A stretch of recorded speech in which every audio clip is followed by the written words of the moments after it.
Greetings, sentient beings. This broadcast is not intended for children. There will be strong language and adult themes.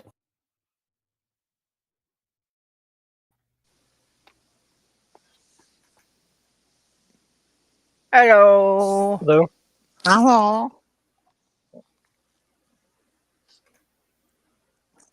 Hello.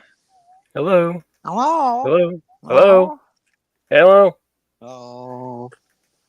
That's what I get for inviting a parakeet and a cockatiel on. You guys don't even know that line from the Three Stooges? Hello, hello, hello, hello. Oh yeah, I never liked the Three Stooges. I didn't either. But it came into my head, so I had to. I like the Three Stooges. They were okay when I was 12.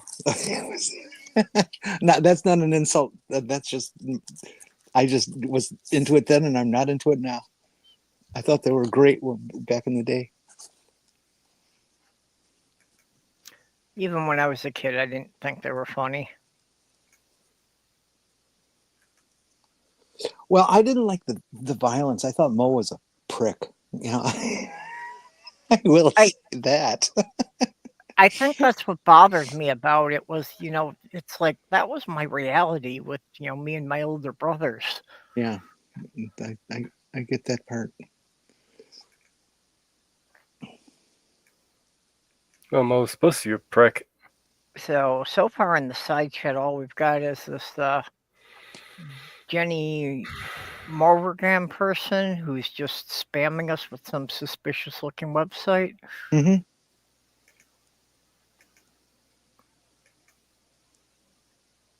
So where is everybody today? I don't know. Maybe they're in LA and they've been sent to Salvador or something. I don't know.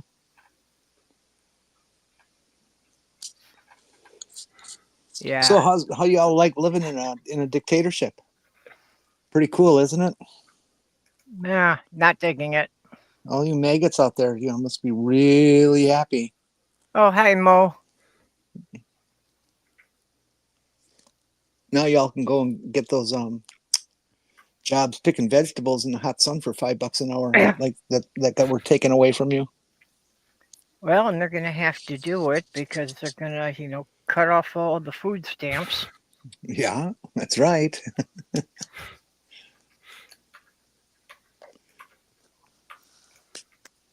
Yeah, it's pretty scary. The so-called president is an absolutely insane, batshit crazy idiot. Yeah, but we knew that. I hope you heard that, Donnie. Come get me. But we knew that before the first time he got elected. Yeah, well, some of us can actually think. Unfortunately, yep. The maggots can't, and Elon and his little computer hackers who stole the election can't realize the negatives. Oh, there was one great one with their breakup. Elon threatened to start his own political party to run a candidate against the Republicans. Yeah, that would go over really, really big. Hey, if it splits the MAGA vote in half, that would be spectacular. Unlikely, but it'd probably go more along the lines of what was it? Kanye West running for president? Yeah. Oh yeah, Elon could get Kanye West to run for president. That's it. Ideal.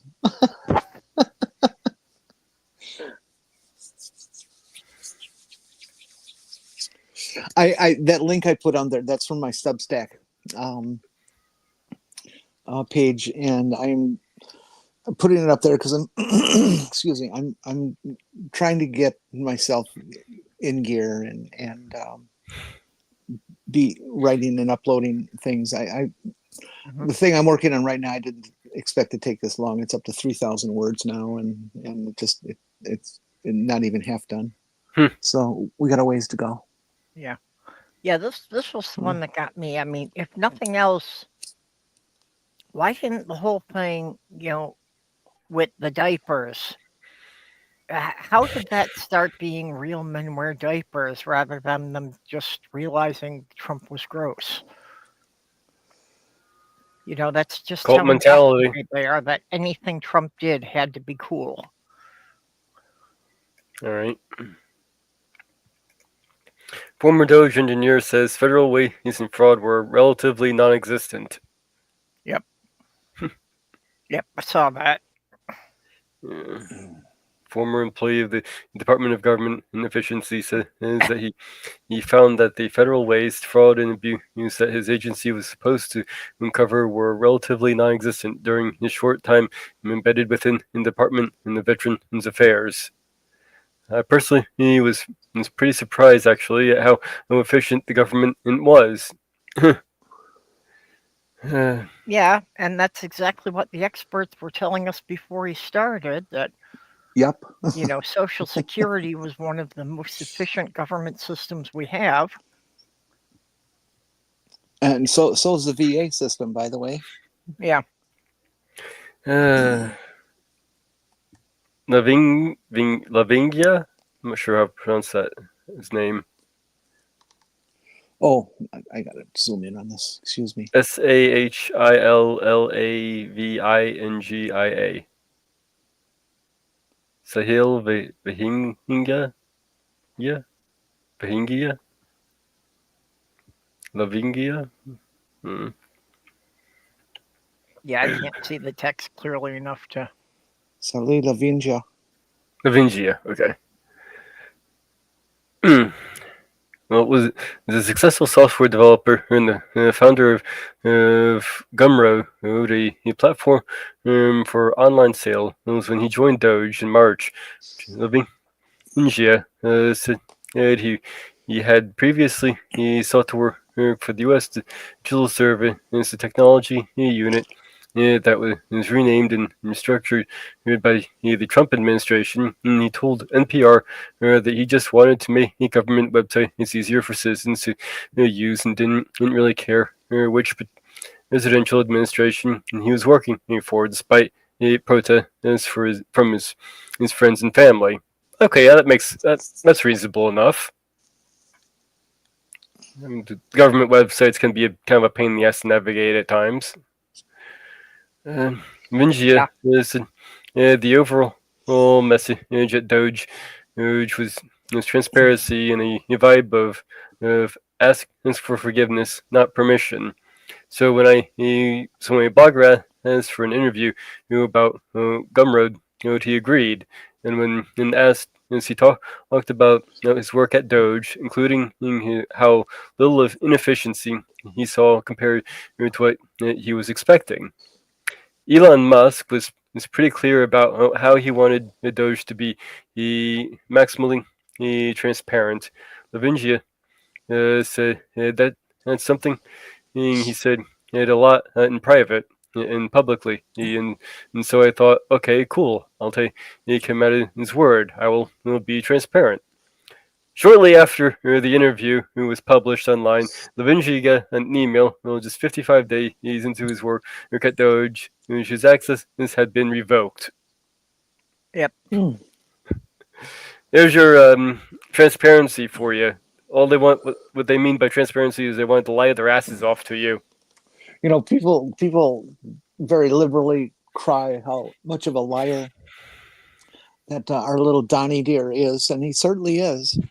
But Elon Musk is a far bigger liar than he ever was. It's hard to say which one. It's hard for me to say which one's actually the bigger liar. I mean, they're both pretty big liars. Well, okay, here, let me refine my feeling. Trump is a more consistent and frequent liar, but Elon really pulls the big ones. You know. Okay, I guess that might work. God, what a couple of fucking losers we have. Yeah. But anyway, we've got a few people in the audience now. Oh, good. I didn't get to tell you my next upcoming article that is up to 3,000 words. The title's kind of fun. Okay, what's it about?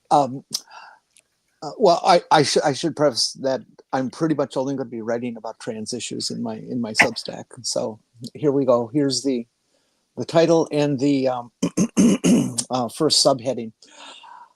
The only thing you TERF/GCs are good at is willful ignorance, being duped, and gross pomposity. TERFs are nothing new. I remember dealing with these bitches about 50 years ago. Their message hasn't changed. Only their gray hair, wrinkles, and walkers are new. Only now they have duped a critical mass of most quote skilled unquote Dunning-Kruger graduates to carry and wield their axes for them. The ignorati prevail. So I suppose you can tell what it's going to be about. Yeah, you're really heaping on the compliments for him. Oh yes, I was a columnist in a magazine. My training in professional writing is as a columnist, and a columnist is a writer who is given the freedom by the editorial board to write about whatever they want. Yep. And that's what I did. And sometimes it was facts, sometimes it was technical, sometimes it was complete opinion. And that's what this is pretty much going to focus on, is complete opinion with doses of actual footnotes and hardcore facts. So that's what we're working up here. I've actually got footnotes. Yep. Well, and you'll completely lose the TERFs because they don't even know what facts are. I see. I got rid of them just by adding the word pomposity and ignorati. They can't even pronounce those. There's too many syllables. Actually, I like ignorati. You know, that should be the dark conspiracy that they're all following. Not the Illuminati, it's the ignorati. Yeah, that's I coined that word, by the way. Ignorati. Yep. That's mine. I like that one. And you're taking it exactly how I intended. That's what it means, is those people who are, oh boy, okay. Right up there with the Illuminati. Yeah, that's with what Heathen Granny is saying here. That's why we also have that the big surge in the trad wife thing going on. Granny, you're right. The TERFs are definitely pro patriarchy and definitely do promote gender binary. But then again, so does the trans community. The trans community, I'm not going to say is patriarchal, but I am going to say that it does tend to, its entire existence revolves around the concept of a binary. And in the modern day interpretation that we have now, it's the fact that not there's a binary, but that at the ends of this binary, everybody else is in between. Okay. And that those are just kind of like the gates or the walls of the spectrum. But everybody is in the middle. Yeah, well, what I've been seeing, at least in the online trans community, is, a lot more embracing the non-binary people. Well, yeah, I think that's the whole theme of the movement that's been going on for the last 10, 15 years, is to encourage, even longer than that, 25 years, as we're going on. But it's also what is creating the friction. The TERFs started to cue off on trans people because of their feelings about the non-binary folks, not because of the feelings about trans. The TERFs have been heard to say that they're perfectly fine with trans women who have had all of their surgeries, but it's those others that they don't like. Okay. But the community being as tight as it is, as a post-op person here, I'm not going to stand by and say, oh, well, you're non-binary. I don't like you. I can't have you anywhere. You shouldn't be in that bathroom. Yeah. That's not my place. I can imagine TERFs are really losing it because they're, there's kind of a growing thing of recognizing a femboy as being a valid thing. Well, it's just part of the non-binary. Yeah. Well, that's why I can see the TERFs really losing it over that about, just guys that still want to be usually referred to as male, but also like to practice some very feminine activities. I prefer behaving feminine, but still want to be referred to as he. I don't see. I don't do femboys as some separatist category. I don't think of femboys any differently than I do of a trans femme person. They're just more extreme. They're in a different place on the spectrum, but they're essentially the same creature. Yeah. And I consider myself a creature too. Yeah. One notch over, but essentially. Yeah, that's a way to look at it. Sure. Yeah, they're just, closer to the center than we are.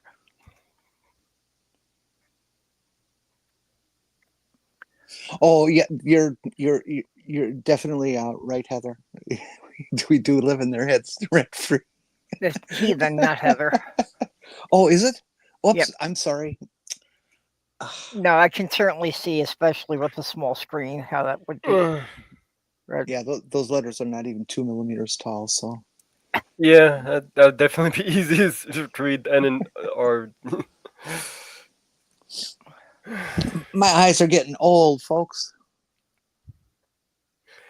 Well, now that the audience has had some time to assemble, should we get on with the stated topic for today? Is National Corn on the Cob Day. Yeah, popcorn jokes are very corny. I when I saw this morning that was going to be our topic, I felt completely unprepared, and so I took a can of niblets that I had on the shelf, and I drained them out really well, and then I started gluing them together on a old toilet paper roll so I knew you were going there. Corn cob. It doesn't taste really good. I should have used Elmer's, not epoxy. Oh yeah, definitely. Well, in the old days before toilet paper, they used corn cobs. That's what they say, but I don't know if I believe it. That sounds pretty painful. I don't know. That's what my grandma claimed. I can think of better plants to use than a corn cob. Mm-hmm. Not poison ivy and not wild parsnip. In fact, there's a plant that's nicknamed the toilet paper plant because the leaves are so soft and durable. You can use it as toilet paper. Oh, I don't know who this Borkasaur person is. I'm gonna have to look them up. Yep.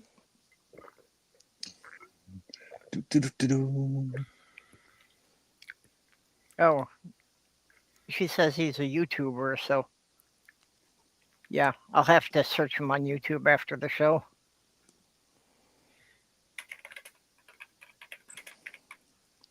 Well, that's what I kind of like this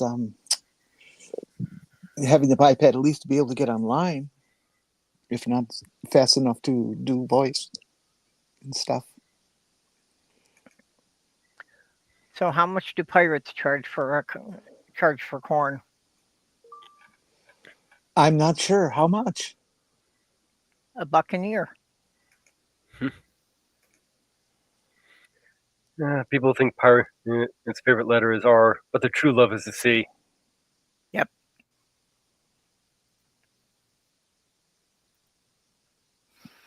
Okay, I'll get the cricket. Oh crap! Oh yeah, I bought Molly's son a drum. I need to get him, the cymbal thing so that he can do the rim shot for me. Bum. Yes, now I am the evil aunt. As bad as my mom we're looking for her little kid, and so we go into the store. She gets this fire truck, but it turns on, makes all these siren noises. It's really loud. Like, this is perfect. Like, oh yeah, your mother's gonna love that. Yep. Well, it's funny because I had always threatened Molly that if she wasn't nice to me, I was going to buy her kids musical instruments. Oh, just get the noisiest little electric toy from Toys B Wee. That's basically what my mom did. With lots of batteries, extra batteries, and which you package separately and give to the child. Well, these days they say you can't punish a kid by grounding them to their room because they've got all their stuff in there. But the way Yeah. you do it is you can ground them to their room and confiscate all their charging cords and watch them panic as their devices run down. That's just evil. I love it. Well, the whole thing that, yeah, I'll give you your charger back after you finish the chores I told you to do.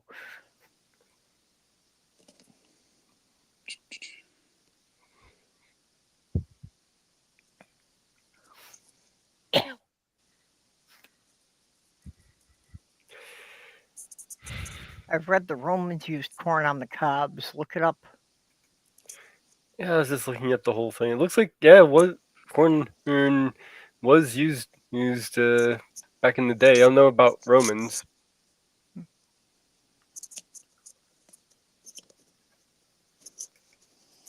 Oh, I see. Well, that's an unusual person. I don't mean that in a nasty way.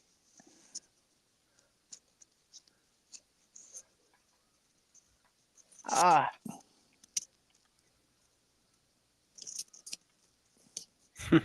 Looks like the early days of toilet paper were sold as medicated paper.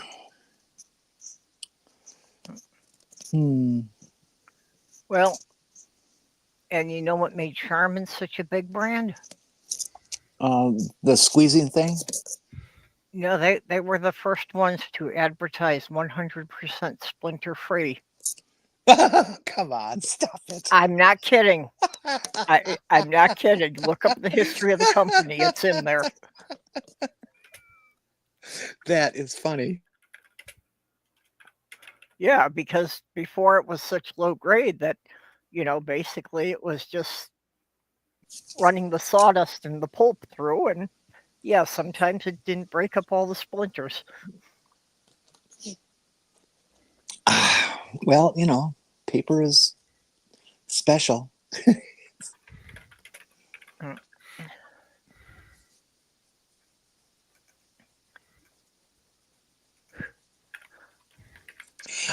I wonder if you can make paper out of corn cobs. I bet you could. They're fibrous. I would think so. I would think mean- you should be able to grind them up and make paper out of them. Well, see, you don't grind up fibers for paper. They might maybe on a big mass production level for speed, but you basically cook it until it falls apart to nothing, because then it's still fibrous. And what I was told once by an amateur paper maker is that when you grind it, they actually break down the fiber so far that it can't bind together well as the paper. It just kind of stays as a dried mush, and kind of like more. It's more like a frosted flake than it is a piece of paper.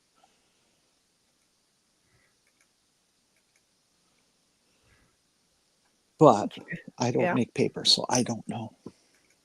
So I see a Quilted Northern was sold as 100% splinter free.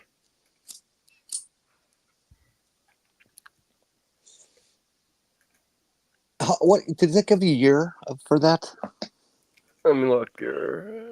I want to think 1800s, but you don't know. Let me get the image up. There you are. I'm thinking it was more like Oh God, that's beautiful. more closer to the Depression. I love old advertisement like this that is just so classic looking. I'm thinking that that's a modern. That one's from. Oh, here we are. Is another thing from 1937. No shit. 100% splinter free. Yeah, I'd say you're probably right, Jenny, about that being modern. No, Could you- that was Once from you 19. had an ad with so many colors then. No, that was from 1937. I'm not sure if that's modern. Yeah. Would you be so kind as to send that to me? I really want that one. Okay, but it's actually a really small image. I have it really blown up. Well, that's okay. I'll take it how you get it. So that's actually how the actual size. That's fine. Okay, Captive Death says splinter-free toilet paper became commercially available in 1935. Okay, when Northern Tissue introduced it. It, I had thought it was Charmin, but I was wrong. is Northern Tissue Kimberly Clark? I don't know.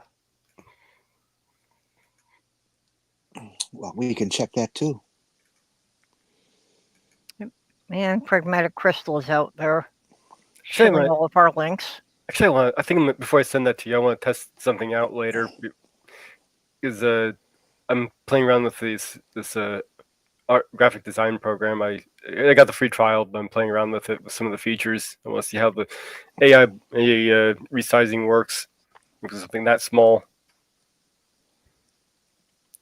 Oh, okay, sure.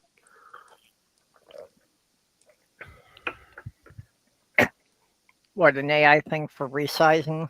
Yeah, it's some kind of smart resizing that they added. It's a new feature for me. I mean, I've been using an older version of the software for long time, so I'm trying to figure out some of the new features they have. Northern Pacific is I mean Northern Quilton Northern is Georgia Pacific. Which is interesting. Of course, they do a lot of logging down there too. Wisconsin, what and the big toilet paper rush of 2022 happened. These people, are panicked because of some offshore thing that's going on with COVID and stuff. Well, Yeah. Your toilet paper comes out of Wisconsin for the most part. Yep. Yeah, Wisconsin's big on paper mills. Yes, very much. All in the Appleton, Neenah, Fox Valley. Yep. Of course, you know what else Neenah is known for around, across the country? Columbus Day. You will find manhole covers with the Neenah name on them in cities in almost every state.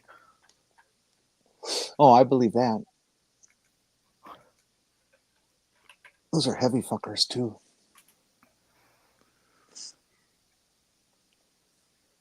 We had back in my shop days. We had a theft that went on outside the doors of the shop. They were rebuilding parts of the boulevard in front of the shop, and they were doing sewer work and concrete work and stuff like that. And they had all these sewer lids and grates and stuff stacked up ready for them to use.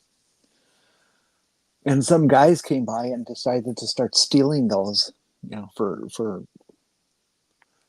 recycling fee, I guess. I would imagine. Scrap metal.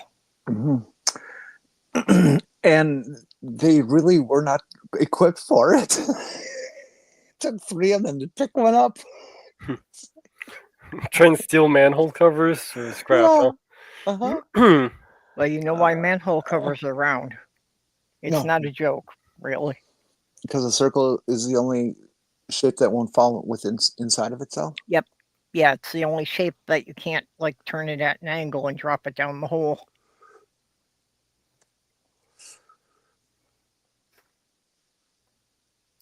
So any kind of square or rectangle, there's a chance that picking it up, they could lose it and drop it down, and nobody wanted to carry it back up a ladder.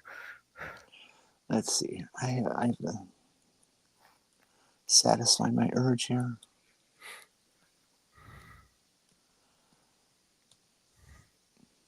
See, when you're from Wisconsin, you know all these names of all these toilet paper companies and stuff because it's just, it's part of who you are. It's Wisconsin.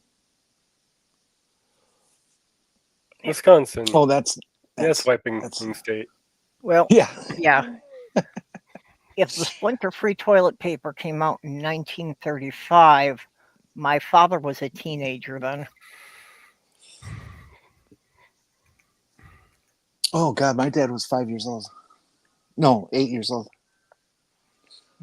So what did they use on Dad before that? Maybe that's what made him such a antagonistically bitch. Just never got over being scraped to death by a corn cob. That's what it was. I don't know. I just know from my dad that stress, PTSD, and whiskey are a Excuse me. bad combination. Oh, okay. Kimberly Clark.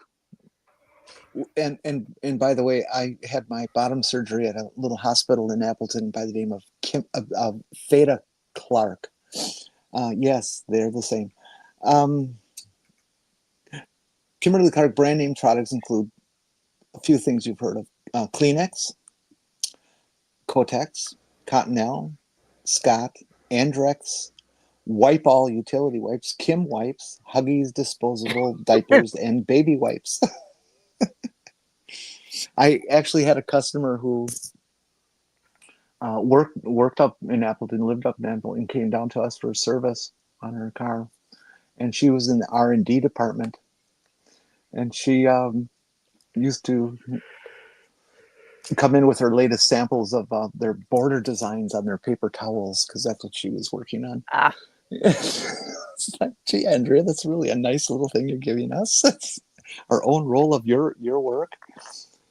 I had a major crush on that woman. well, I brought her you to had the originals. Did you have the artist sign them? no.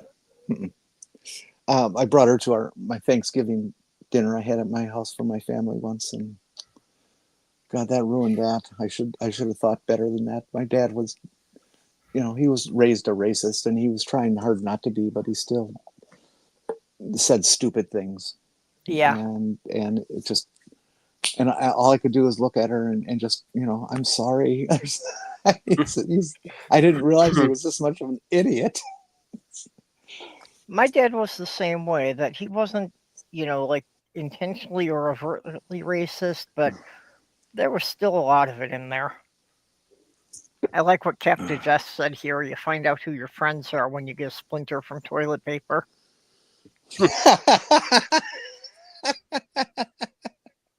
Who said that here? Captive Desk.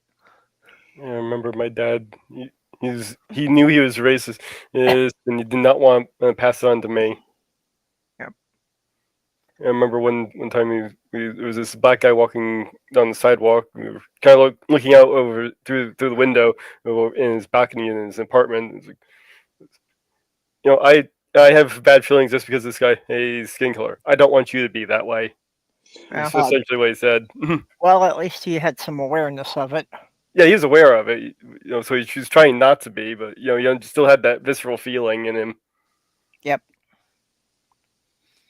Yeah, and the colored toilet paper. Actually, I haven't even seen that around for a number of years now. Because, they realized that the dyes were giving women infections.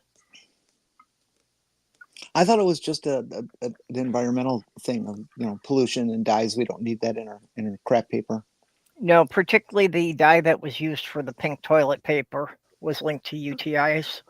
Well, nowadays the stuff that we use is just all vegetable oil for dyes. Well, then why are they so upset about Fruit Loops? Because Fruit Loops is, chemically synthetic dyes. It's not any kind of natural vegetable dyes. Yeah, Which our printed stuff is vegetable dyes. Yeah, there is a difference between the Fruit Loops sold in the U.S. and the Fruit Loops sold in Europe. Because the dyes that are used in the U.S. are illegal in the EU. They can't put them in food. Oh, I tried the Magic Spoon equivalent of Fruit Loops. They were actually pretty close. So their peanut butter cereal was terrible.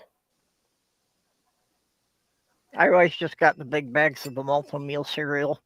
You get twice as much for the same price, and I could always taste the difference. Generally, they were just as good.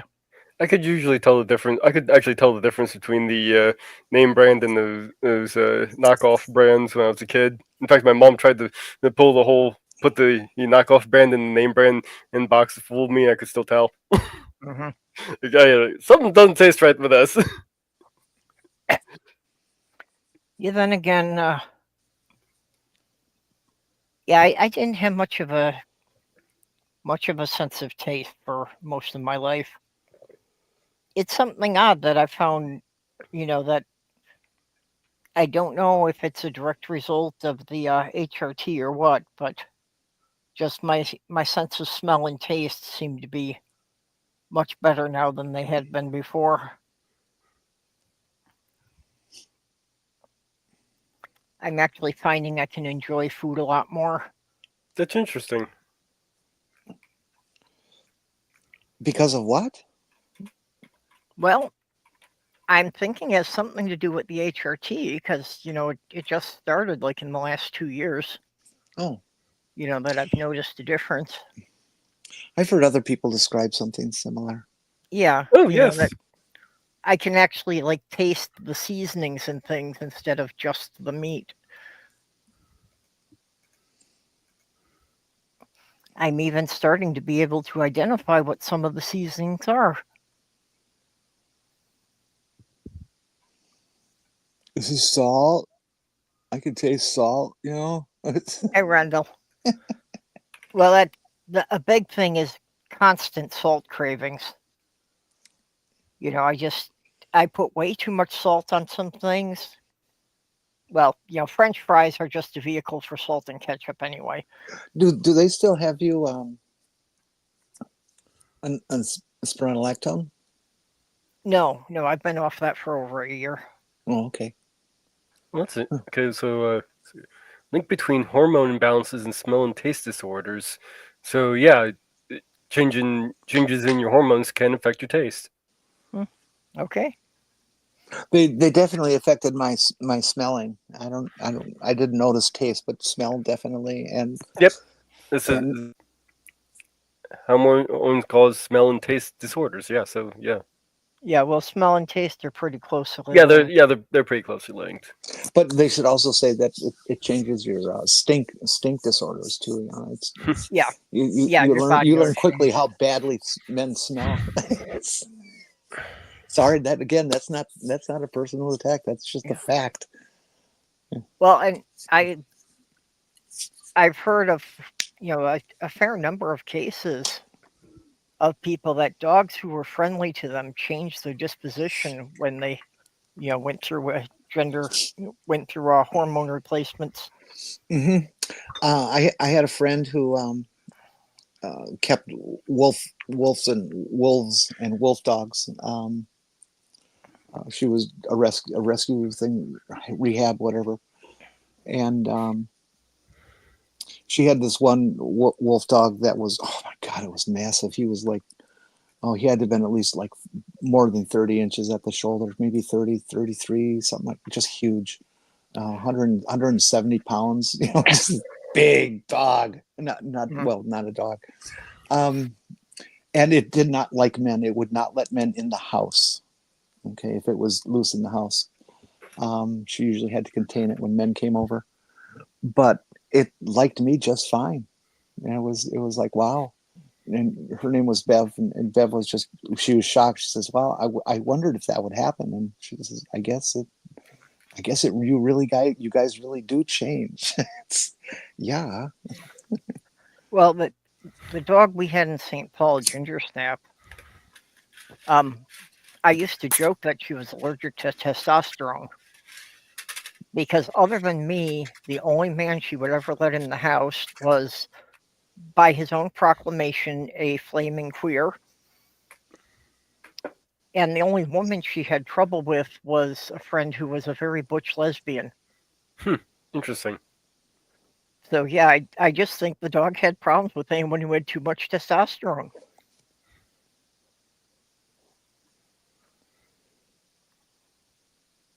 Hey, when you guys hook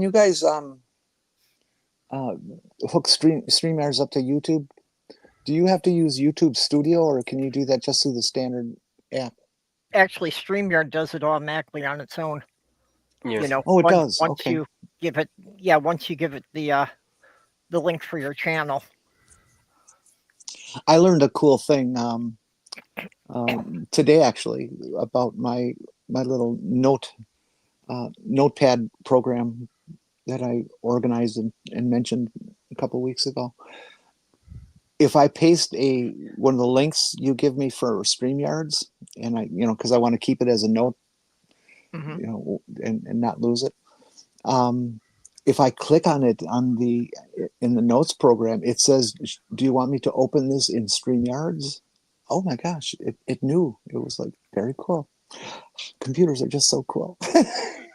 Oh, and whatever you do, don't make any of those free trial offers that StreamYard gives you. It'll take you out of the grandfathered in price that you're at. Yeah. That happened to somebody recently.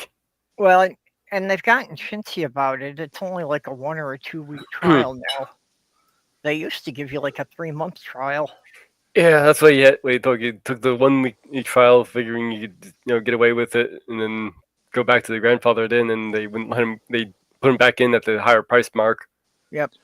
I don't understand how some software joints, particularly I'm alerted to weather apps. How is it that weather apps all think that they're worth $15 to $30 a month subscription? A, there's a ton of them. B, you can get it for free on the TV, and C, who thinks they have to spend that much money to find out the temperature? Well, there's a bunch of free ones anyway. And basically they're all taking the data from the National Weather Service. So generally you're going to get the same forecast on all of them. That's going to come to an end. Yeah, if you wanted to spend that much money on finding out the exact weather, you want to get your own equipment. Mm-hmm. Yeah, we're not going to have proper forecasts anymore because Trump cut NOAA's budgets for doing that sort of thing. At least for a while. And I heard a wonderful thing him saying about how he thinks that the states can handle what the job that FEMA does. And if the states can't handle the tragedy, well, maybe they just need a new governor. I love how that's going to go with Florida in the next few years. Yeah, goodbye DeSantis. Yeah, well, in the process of doing that, DeSantis is already on his way out, but yeah, but most of the states that really need the federal aid are Republican states. Yep. Yeah, most of them are. So he's pissed off a lot of Republican governors with that. The red states that are carried by the blue states and largely California. But wasn't it Biden who was mishandling FEMA? Mm-hmm. Yeah, it was all his fault, even though he wasn't president. I mean, when he was president, Trump was blasting him for FEMA not being funded properly. Now he just cuts his funding from FEMA and says, let the states handle it. Boy, YouTube is a really different thing on a big screen, isn't it? Yeah. Huh. It's got all these one-click topics that you can go to, and speaking about YouTube, have you heard that the trans slurs are okay on YouTube now? Oh, they are. Yeah, they're bending the knee to Trump's bullshit. Okay, tranny. Let's see what happens. Yeah, I heard about this. The new director of NOAA didn't know there was a hurricane season. Mm-hmm. Hey, when I was in the car business, I used to rebuild a lot of 4 speeds and 5 speeds. I rebuilt a lot of trannies. I was just wondering, would me going in for bottom surgery basically be rebuilding a tranny? Yep. Okay, just checking. Well, that's how I've been referring to it as, gender reconstruction surgery. Oh, I like that. That's very good. Not a bad way of putting it. Well, it's not really a reassignment thing. It's you've already decided by that time, that know what your gender is. Oh, now that's weird. I clicked on one of these single-click topic buttons that they have on YouTube, and I clicked on the one for handbags because I was wondering if they had video tubes on how to sew your own handbag. Mm-hmm. but instead I got all these listings for, well, let's see here. How the U.S. military trains female pilots to relieve themselves while flying. Skinning my iPhone. Influences are going to go broke. Oh, I wouldn't have expected the pilot one. mom made me wear her lingerie. Let's see. Why women's pockets are useless. Um, Instagram clothes. Okay. But not one thing on handbags anywhere.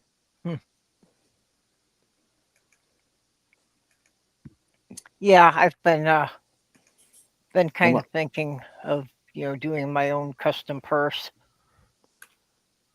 Because it's like either I've got a tiny one that doesn't have room for my cell phone, or it's one the size of a shopping bag, and it's like I can't find anything in between that's decent.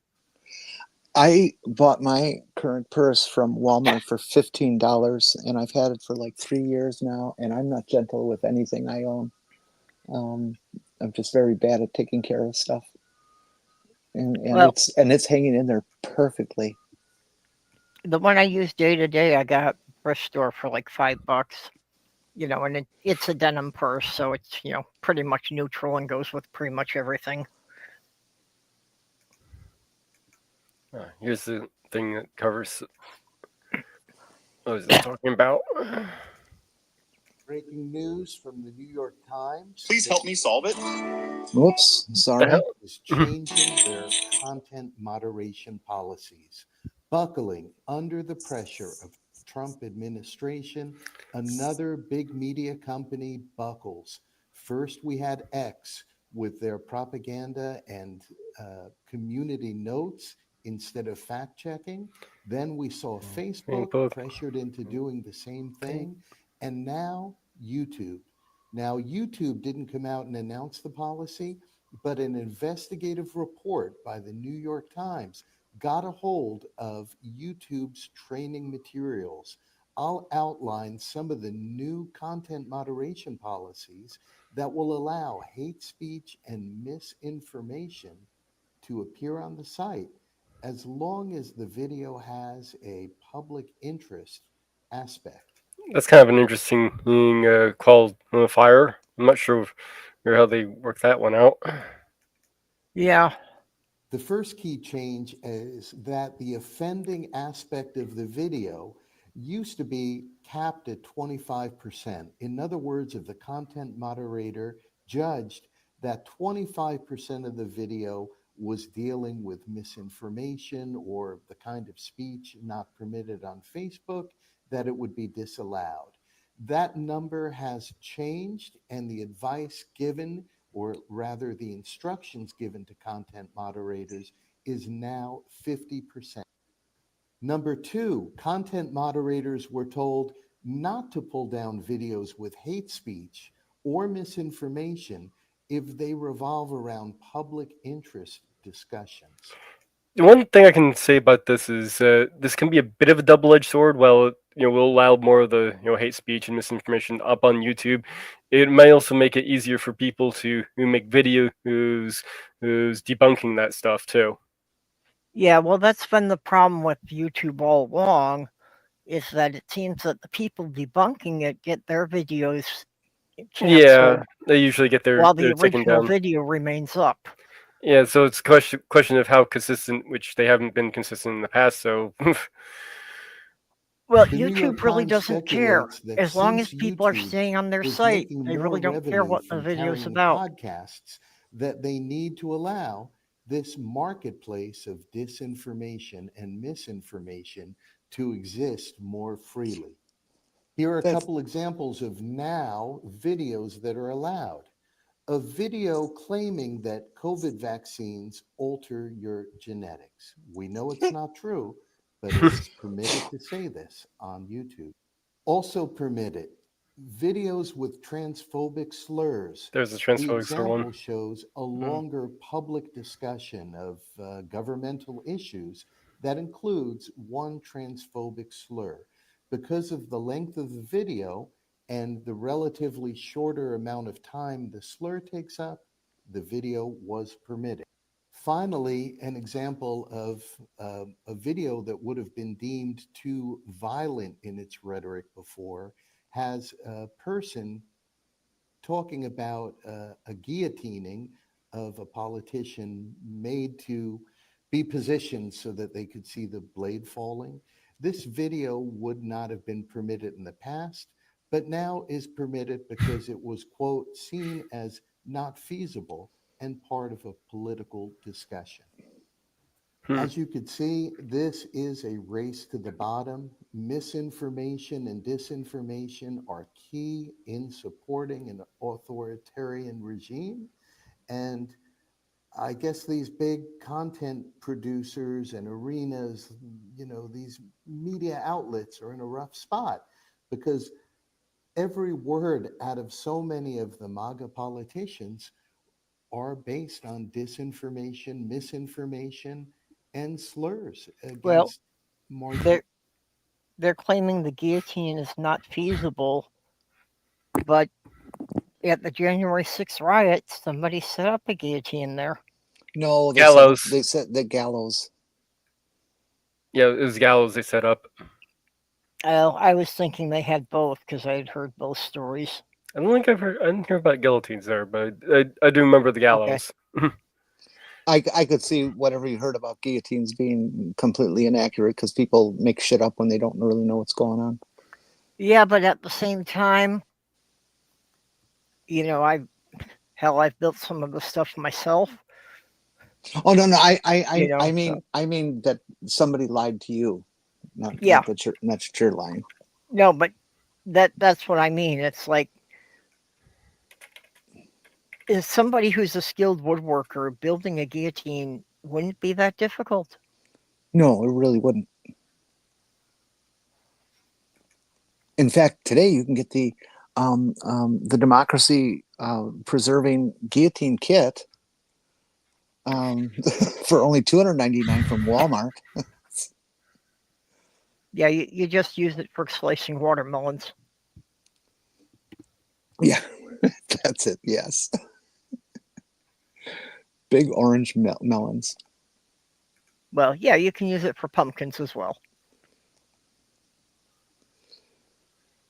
This is amazing. In this mess of videos that showed up, one showed up about a glider built in the World War II kind of era. That is the most bizarre fucking thing I've ever seen in my life. I've never heard of this or seen this before, and I want to build a copy of it. I wonder which one that is. That they experimented with a lot of them, including gliders that could carry tanks down. Yeah. The Germans had something like that going too.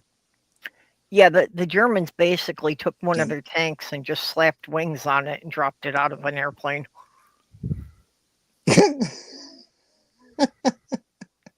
Wow, that sounds like a wonderful activity.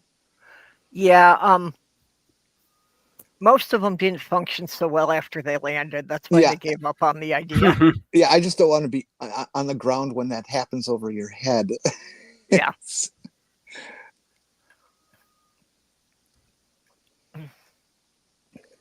So I'm doing all kinds of screen dumps on this glider thing.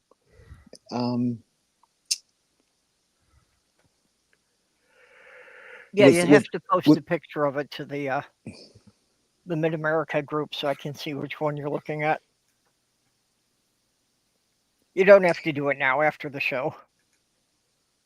I think it is the General Airborne Transport MC-1. I'm sure you'd find pictures if you punch it into Google. General Airborne Transport MC-1. General Airborne Transport. Yeah, it's got twin tails like a P-38, but the body looks like a toaster on its side. What did you say? Well, General Airborne Transport. MC-1. MC-1. Okay. I may have to consider uploading on Saturdays. my old time radio Flash Gordon in an episode I put up on Saturday. He really took off. Okay. Well, I don't see an MC1, but I get one that's XCG16 keeps coming up. Well, put it up on screen. Let's see if that's what I'm looking at. I can't get these over from the iPad to the phone to post them on MidAmerica. Yeah. I can't seem to get Twitter to work on the iPad. It has something to do with my account, I'm sure.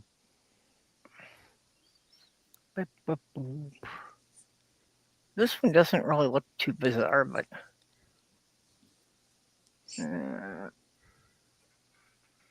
This thing looks as though they took a fuselage from a regular plane, cut it in half, and then turned it sideways and put wings on the end on each end. It's very weird. Yes, that's it. okay, yep. That whole front where it curves down like that, that's all windows in front. I can see how it would look like a flying toaster. Yeah. Mm-hmm. So that's where Windows got the idea from for that screensaver? Flying toasters? Yeah. Am I the only one who remembers the flying toaster screensaver that No. came packed with one? It was the default with some version of Windows. No, I remember it well. And I don't know why it went away. It should still be out there, just like Clippy should still be out there. I love the obscene things that people do with Clippy nowadays.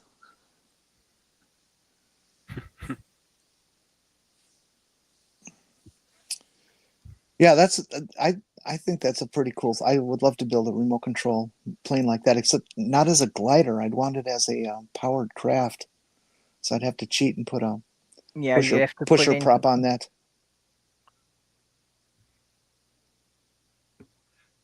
Ooh, we're expecting severe thunderstorms today, up to 3 inches of rain. Wow. Ooh, whole 3 inches. Wow. When you live next to a river, that's a lot. Yeah. This river that we're by, if we get an inch of rain over 24 hours, the damn river will rise a foot. Well, the real panic sets in when you see pairs of animals heading toward a boat. That'll never happen.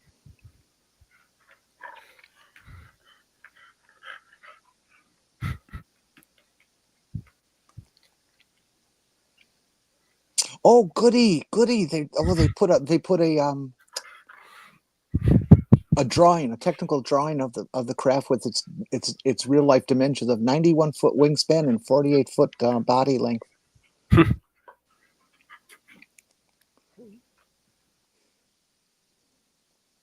What I do is I don't know if you guys are into drawing and graphics on a computer and to duplicate things.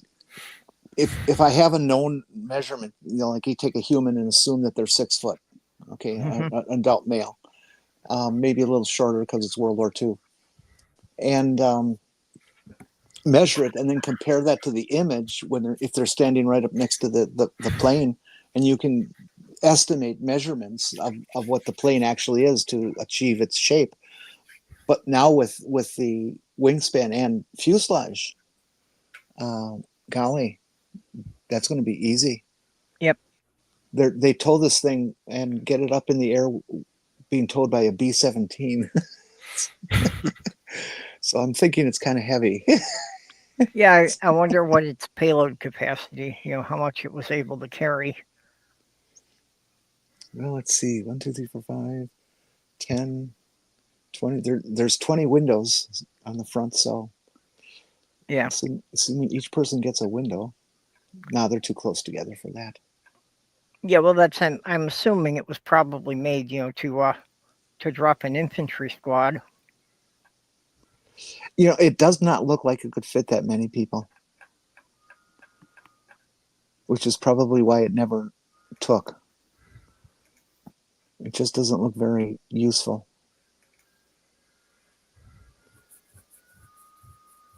That was with most of them that Well, basically, by the time it got big enough to carry enough men to do a job, it became too big for them to be able to, tow it by any of the planes they had.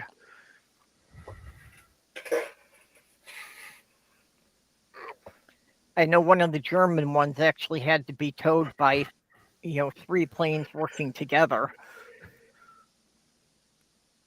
And I'm sure that must have been hell on the pilots of the towing planes, just to make sure they're all going at exactly the same speed so none of the cables go slack.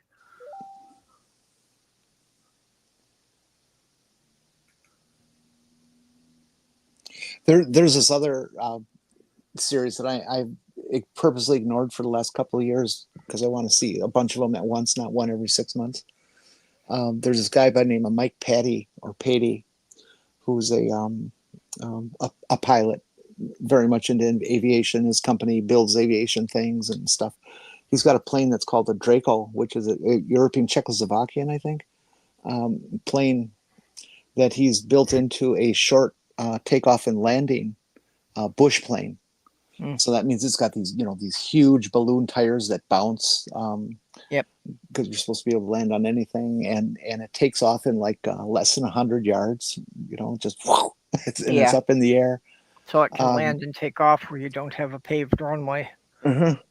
And he had a problem with it and crashed it, and he decided to rebuild it, and he's rebuilding it, and it's just an amazing craft. All the modifications he's put on it that are unique to it than no other Draco.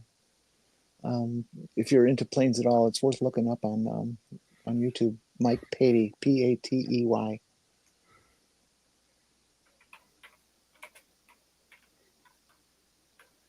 I thought the tail sitter planes were an interesting concept, but I can see why those didn't really take off either. Mostly because the pilots had to be landing blind.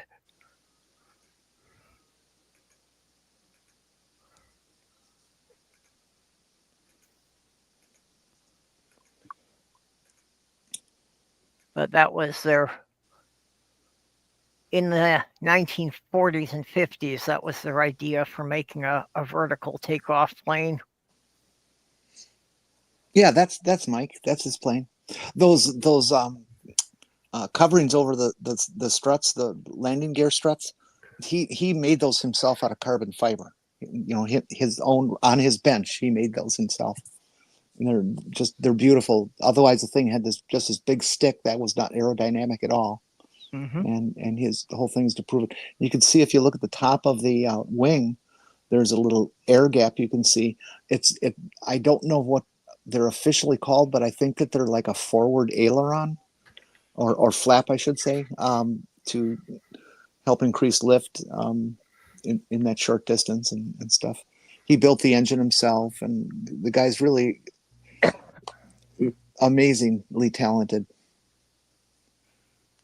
It's another plane I'd like to duplicate and make into a radio control plane.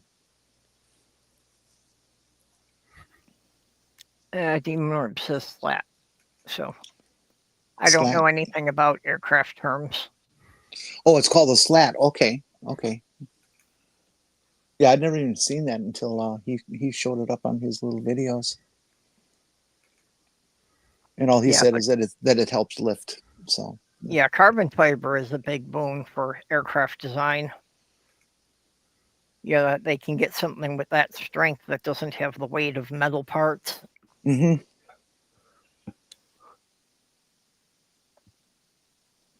And that it can be molded to any shape. So, like you say, for the improving the aerodynamics, improving the airflow across it, it can be shaped a lot more easily than steel. Excuse me. Hey, GeoSam.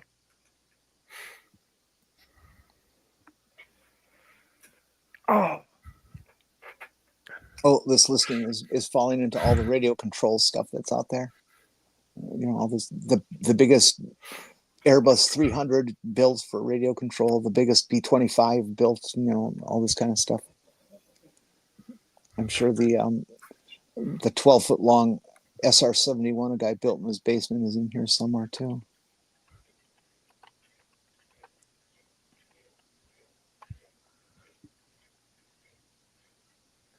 Oh, this is a weird video. 250 remote control plane crashes in 30 minutes.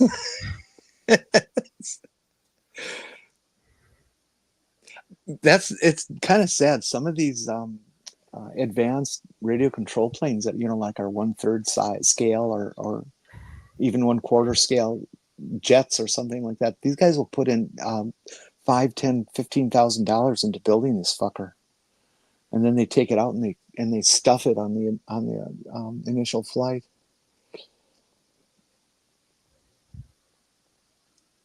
I would think that's fairly disappointing.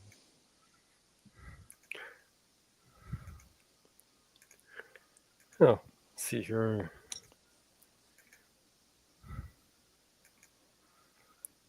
This is, all men just have perverted fantasies. The average male fantasy. Hope this doesn't play the song. Okay, go. It's not playing. I'm keeping it muted for music reasons. So it's an anime about this guy helping this girl who is a paraplegic.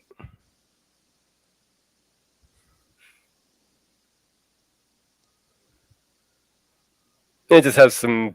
This is kind of a little montage of stuff from the. It's actually an anime movie. Mm-hmm.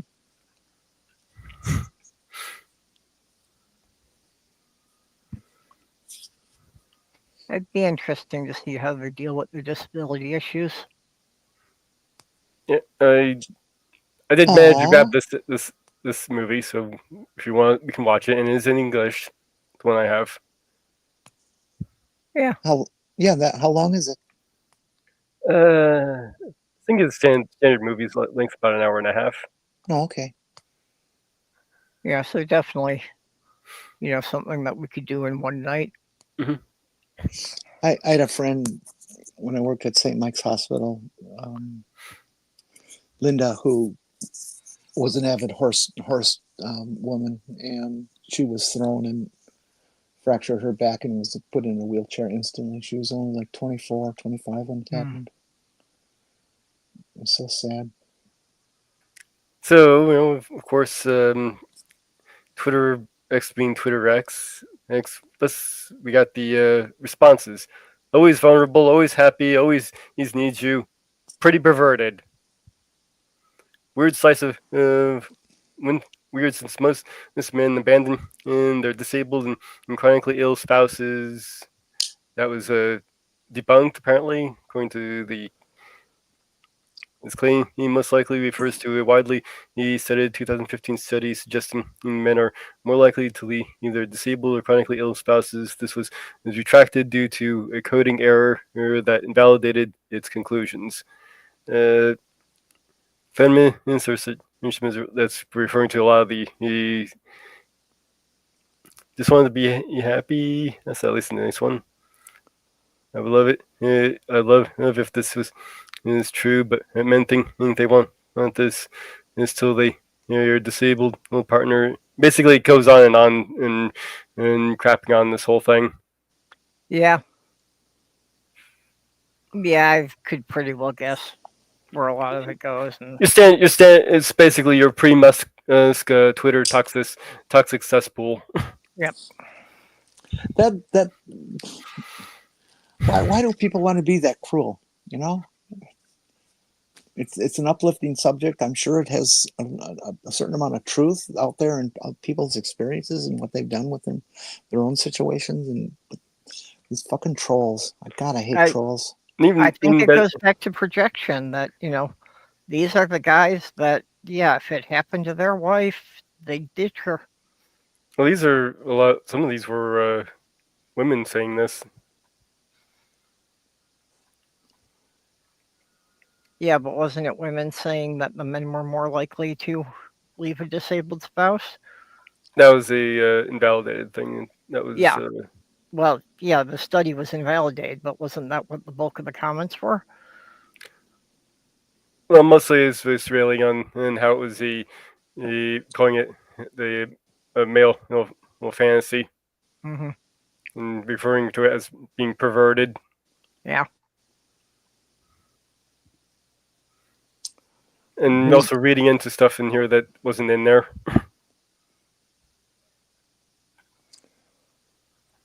Here's a video. I was talking about expensive remote control planes. It's a duplicate, a scale model of the F-15. And this is a video of its maiden flight, and it cost $45,000 to build. And it looks like it's maybe 20 feet long.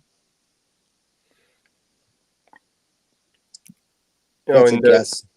Well, if you want to put the video up and we can watch it, another thing, seeing as they're railing about being a male fantasy, a woman wrote that story. Ah. Why would they claim that caring for a disabled person is a male story? I don't get that. Because the comment on it on over the video clip that I played, it has in quotes, all men just will have perverted fantasies, and then underneath this is the average male fantasy. It has a guy taking care of this girl who is paraplegic. Yeah. I think it was on the idea that just men want a woman who's incapable of leaving them. Yeah, there was some comments on that. Some of them were referring to him being into kids, even though she's actually 2 years older than he is. The story. Mm-hmm.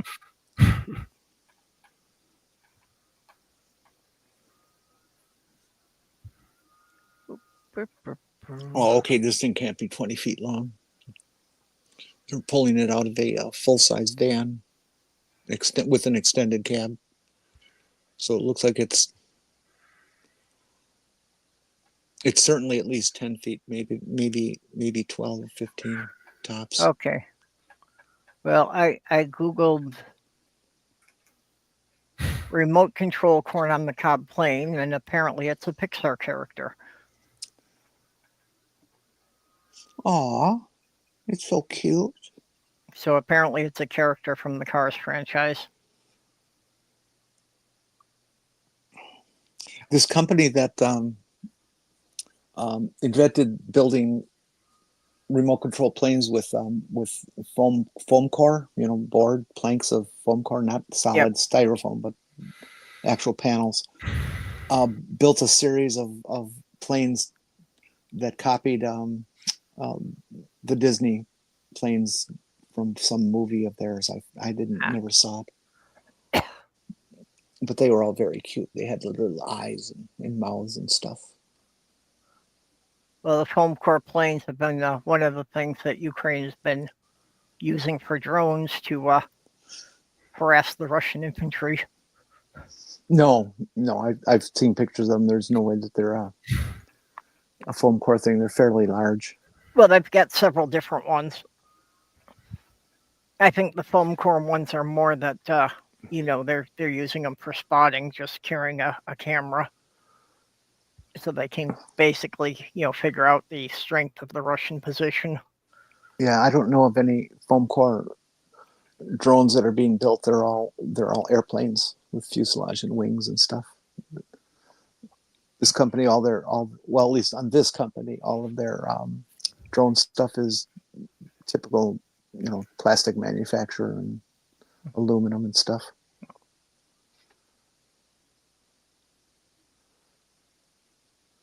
Yeah, I'm sure you can probably buy them on Amazon. Well, there's no real point to making a drone out of foam core. It's just a box. And you have a thin plastic box. It's not going to weigh much more than a foam core. Yeah, well, the foam core ones did look more like regular airplanes, and I think a big part of the issue was that once they got them up to a sufficient altitude, that they could glide, so they weren't using up their fuel so fast. I've never heard of a drone that glides. They got 4 props driving them.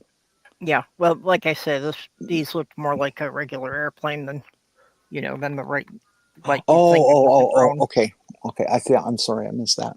Yeah.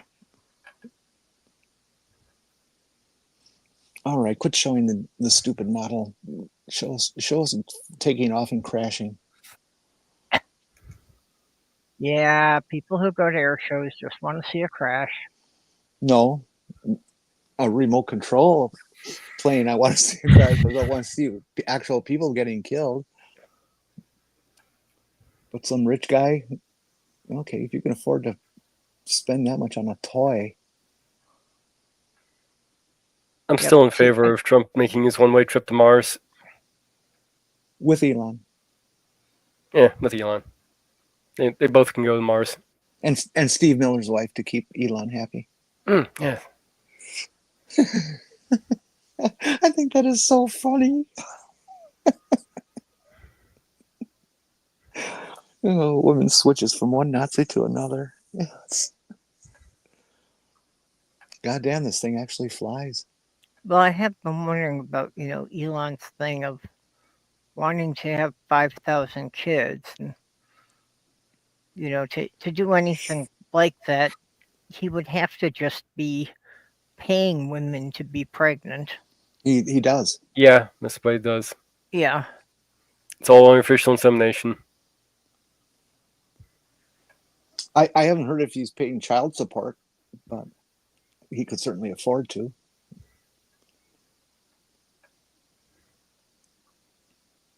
Well, I'm sure that's a lot of the women would be looking for that, or thinking that they would get a share of the inheritance when he dies. I would bet that they have to sign sort of some non-disclosure I'm sure agreement that prevents that. Yeah, I'm sure he's done something like that just so they don't start coming out to the media and do this like the talk show circuit talking about him.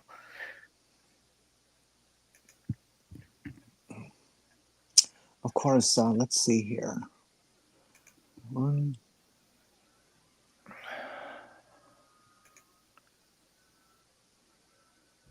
million billion divided by 1,000. Well, that's $10 million a kid if he has 1,000 of them.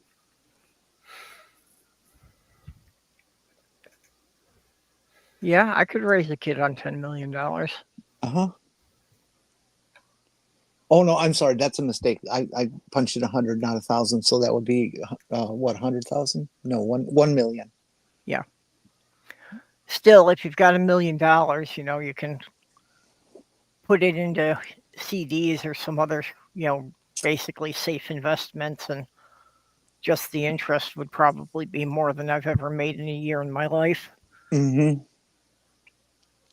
Yeah, that's why I always chuckle at people who are lottery players but won't play until they're $100 million. It's like, what, 40 million isn't going to completely change your life and everybody you know forever? Yeah.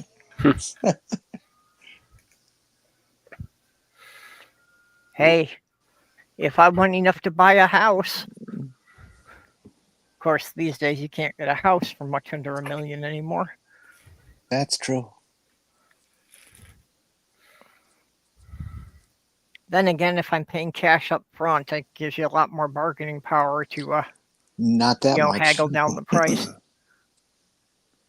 Oh yeah, if you start flashing a lump sum of money in front of people, I would think that a lot of them would be willing to lower their price for it, to have all the money in one lump sum right up front. I bet you they wouldn't drop it more than 10%. Maybe even 5%.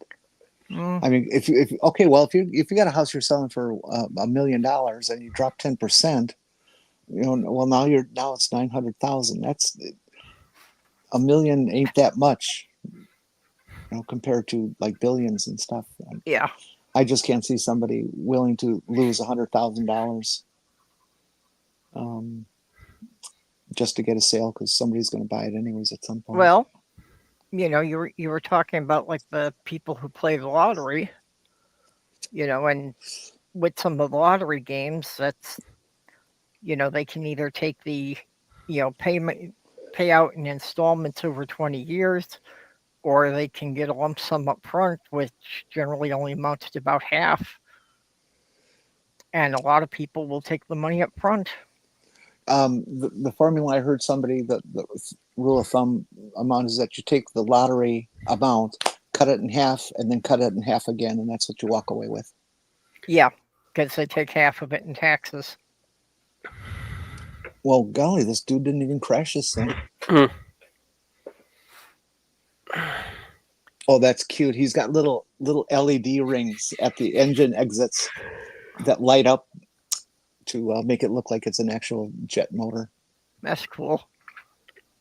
Even $1 million, I could probably live pretty comfortably on. Oh, yeah. Well, if I didn't buy a house outright, Well, let's see here. I could certainly, rent a pretty nice apartment on $1 million and live on that. Okay, $1 million, and let's say you're 40 when you win it, so that means you got about 40 years left. So we'll divide that by 40, which is 25,000 a year. Yeah, okay, that's still pretty close to the range of what I made in the best years of my life. It's twice what I'm getting now. Yep.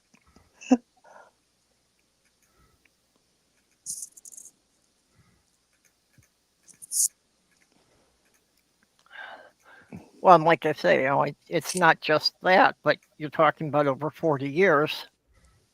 So during that time, most of it, can be sitting in the bank getting some interest. But like I say, you can put it in CDs or something with a bit higher interest. That's what I'd do with something with a lump like that. So you could at least have it growing faster than the rate of inflation most of the time.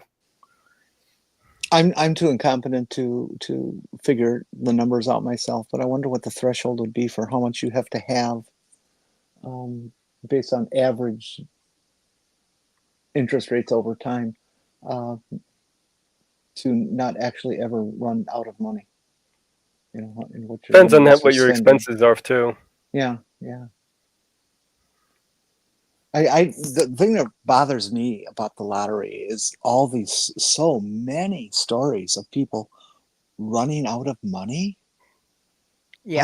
How do you win 20, 30, 40, 50, $100 billion and lose it all? They go on spending sprees big time. They go on spending sprees, and unfortunately, since they get publicized and their name is out there, they just get swarmed by scammers. Depends on the state. Lots of states are anonymous. Yeah. I think Minnesota's anonymous. I have to step away for just a couple of minutes. Be right back. Okay, don't fall in. Let's see. CD, I could probably squeak by living off of 500,000 in a CD off of the interest. What kind of interest is that, and how much does that bring in a year? I'm not exactly sure, but I've worked it out before. It would it would still be pretty tight, but I could probably pull it off. It'd be pretty close to what I'm living at now.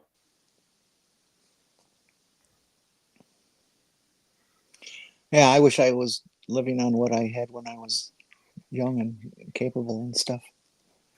That was, God, it was the 90s, 80s, and 90s. I was bringing in, it varied between 50 to 60, 70 a year gross.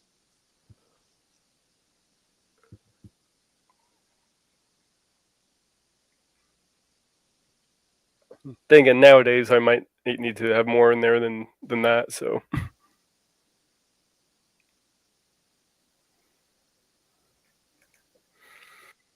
Let's see what else we got here. She's a 10, but it's in feet. I don't know if I should be bothered that I actually know which character this is. Should I put it up or not? I guess so.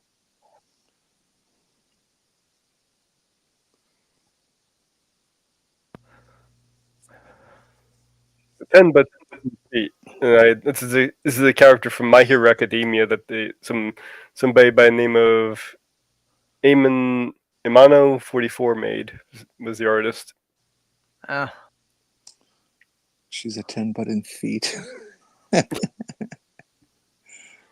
So high or wide?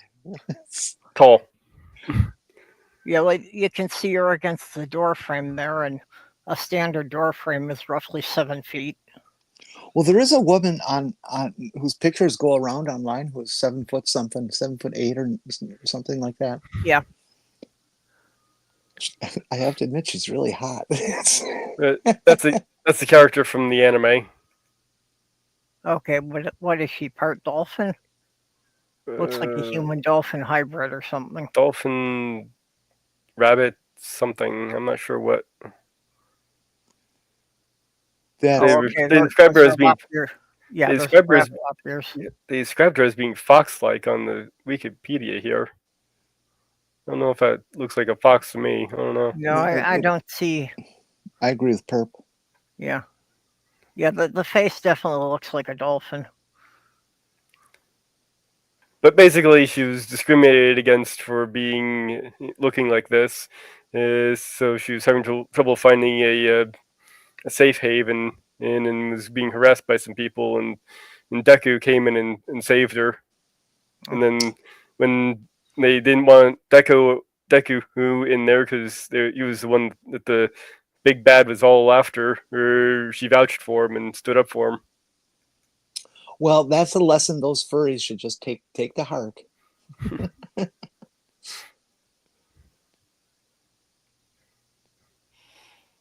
It was a very emotional, heartwarming moment.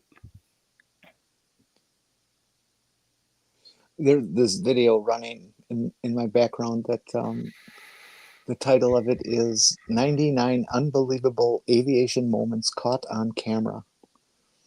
There's only been one of them as a crash, but the rest are like really, really close flybys and shit. Well, I've had a Molly here at my feet this whole time. Yep. Well, that's what dogs do. Well, that's Ginger Snap's favorite chew toys were the cob from the corn on the cob.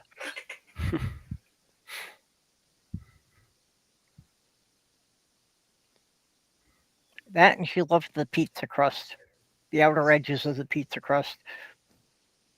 Oh, don't talk about food. I don't have any. Sorry. I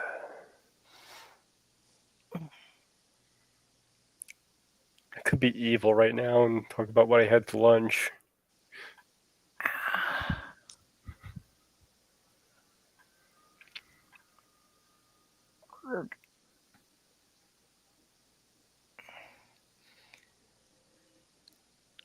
Ooh, I actually have some corn on the cob in the fridge that I need to boil up. Put it in the microwave. You wrap it in paper towel. 2 minutes later, it's done. Really? Yeah, really. Okay. And it tastes I've great. Never tried to do it in the microwave. Oh, definitely. Absolutely, you can do it in the microwave. Okay, only 2 minutes? Thereabouts. Okay. You're really basically only warming it up. Yeah, you can pull it off in about 2 minutes. Okay, yeah, I'll have to try that then. It's certainly a lot faster and easier than boiling a pot of water on the stove. I love it. I love it actually, and I do it frequently. Yeah, it's a great veggie. Because it takes like 20 minutes just to get the pot to a boil. Yep.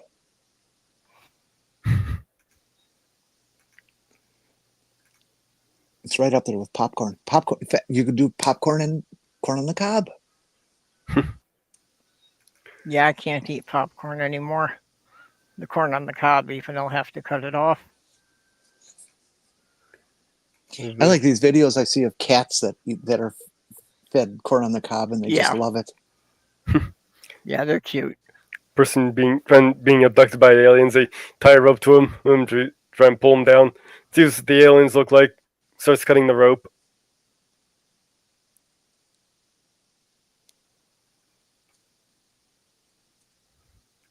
Okay. I don't know. I could see a lot of guys volunteering for those aliens. So basically what he's doing there.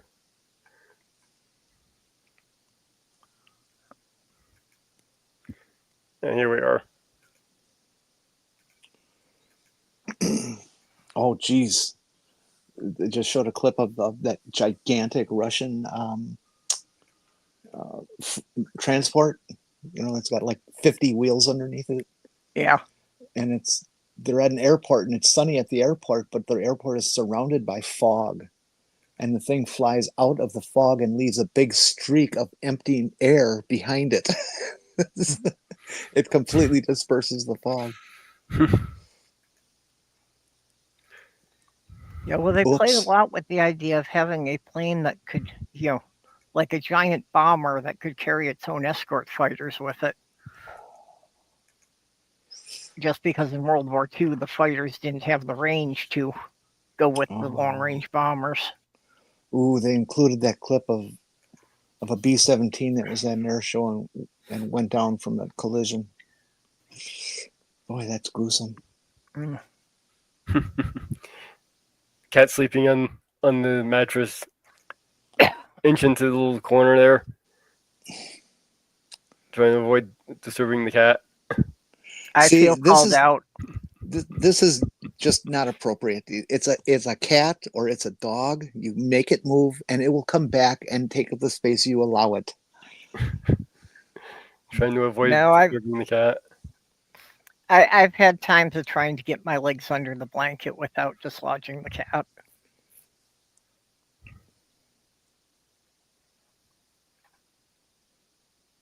I can't believe the number of close calls there are in this. Oh, Jesus Christ, the DC-3 losing its landing gear on one side. Well, we're going to have a lot more of those too. Thanks to Trump's directives for the FAA. I don't plan on getting on a plane within the next few years. Ooh, hell no. Yeah, I'm glad I don't live in an airport's landing pattern like I did in Milwaukee. Yeah. I've got a small airstrip near me. Well, a sloth girl at one point had lived, on just right by the Minneapolis International Airport, literally just beyond the chain link fence. And then this was way back like in the 80s. So when they decided to extend 2 of the runways, they paid to move everybody out of there because they were going to have to, destroy a couple blocks of houses to extend the airport. Back home, they at the south end of General Mitchell Field, named for Billy Mitchell, who was a Milwaukee guy. Anyways, they built a dog park at the end of that runway. And so there's this huge, it's got to be 5 acres worth of dog park. I can see that because, they want to have clear land around the airport. So there's not much else they could use it for. But that way, then they can also, claim it's for public use and probably get some tax write-offs for that. There was a public park on the north end of their main runway, but after 2001, they won't let anybody in the park because everybody got paranoid about airport safety, security. Yeah. Yeah, I'm sure a lot of that changed after 9/11. Well, it's kind of strange because there's a visitors or viewing station, a parking lot also at the end of that runway, offset to the side a little bit, but it's still, you could throw a rock at the jet coming in. Yeah, I would have thought that would be what they would be worried about, is somebody shooting at the planes coming in.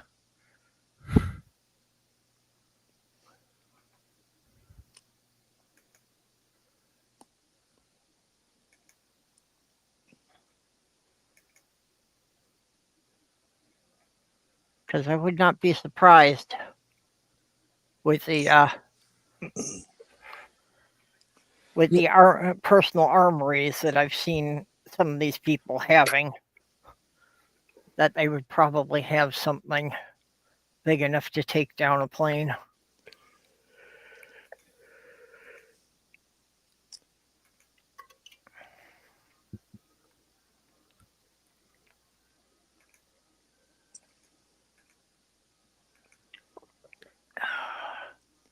Hey, who here is tired of Elon Musk spending our billions of dollars on his rockets that explode? Yeah, well, that was one of the real big things behind Doge, was Elon making sure that he got more contracts for his companies.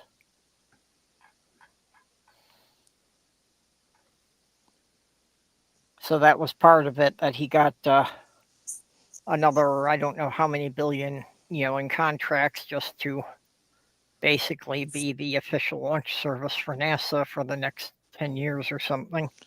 Yeah, well, we're never going to be out of this dictatorship. It's permanent. So it'll never change, but I sure wish it could. Well, I'm not so sure about that, but it might be a while. yeah, well, I'm watching how things go in LA, and whether or not Congress is going to at any point say something about it. You guys, this big, beautiful bill that's sitting between the Congress and the Senate has regulation in it that Donald Trump can cancel elections without any criteria. So there is no way you can possibly think that he's going to leave office. Why would he? Why would he? Well, his ego demands it. Yeah. Well, part of it is it still has to get through the Senate, and just days after it going through the House, you had some of the people who voted for it saying, well, if I knew that was in there, I would have never voted for it. Yeah, that was just a bunch of bullshit for the cameras. They're all still in support of the bill. And the reconciliations that the Senate is trying to make, yeah, that's fine. Yeah, we'll vote for that. But none of it has to do with the meat of the destruction of democracy. That will inevitably lead to a revolution at some point. So it may be a while, but we can get back to what we had, or something in a semblance of it. Yeah, well, maybe not in our lifetime. But the Senate is still so closely split that if just two of the Republicans defect, they won't have enough votes to get it through the Senate. So you just need two of the Republicans to decide that this is giving Trump too much power, which a big part of it is that it's giving the president a lot of things that are currently the powers of Congress. And keep in mind, the people who are lying down and accepting this within the public are only doing so because it's Trump. Yeah, that's the other question, is that, what would happen if Trump gets removed and, J.D. Vance or some other guy is in that position? You'll see a lot of support be lost there. J.D. Vance is bought and paid for by Peter Thiel and the Heritage Foundation. Yep. He is an absolute Nazi. He's 100% in favor of fascism and dictatorship. If we lose Trump, it's going to be even worse. Oh, yeah. No, I know that Vance would be worse. It's just a matter of, Trump got in on a cult of personality. So what's going to happen if all of these MAGA people who have, tons of weapons in their basement decide that Trump was removed for a reason they don't accept. Yeah. Also, I have to take a break. I pee. oh, okay. Okay. Trying to remember what I was doing your say. Just left my mind there. Yeah, well. Yeah, well, you were saying something about us having a revolution. Yeah. That's why I'm watching what happens in LA, because I already think the idea that, Trump has brought in federal troops to suppress a protest. It's also worth noting that the more violent stuff vandalism and stuff only happened after Trump escalated the thing. Yep. Very important aspect of that. Yeah, but bringing armed troops to suppress a protest is pretty much what led off to there being nationwide protests against Vietnam. Mm-hmm. And the government did not come out of that one very well. Yeah, but that was what I was trying to think of it. A lot of the people who have tried to imitate Trump's sway over people the way Trump does it has not worked out well for them. Yeah. So there's that aspect to it. Anyway, I was just gonna put this up here too. This is from a couple weeks ago. A woman accused of using wrong gender bathroom and beaten unconscious in front of a 13-year-old.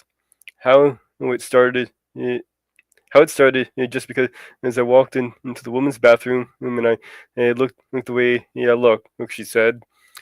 Katie Grass was born a woman, and basically he identified as a woman. She was actually a lesbian. She's not trans. Her 13-year-old cousin was with her to get a treat after her middle school choir concert.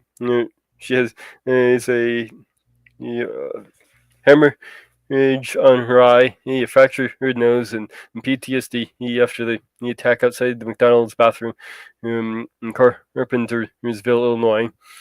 Katie now wants hate crimes charges filed against her attackers. I genuinely think that their plan was to kill me, and they didn't care if they ended my life that day.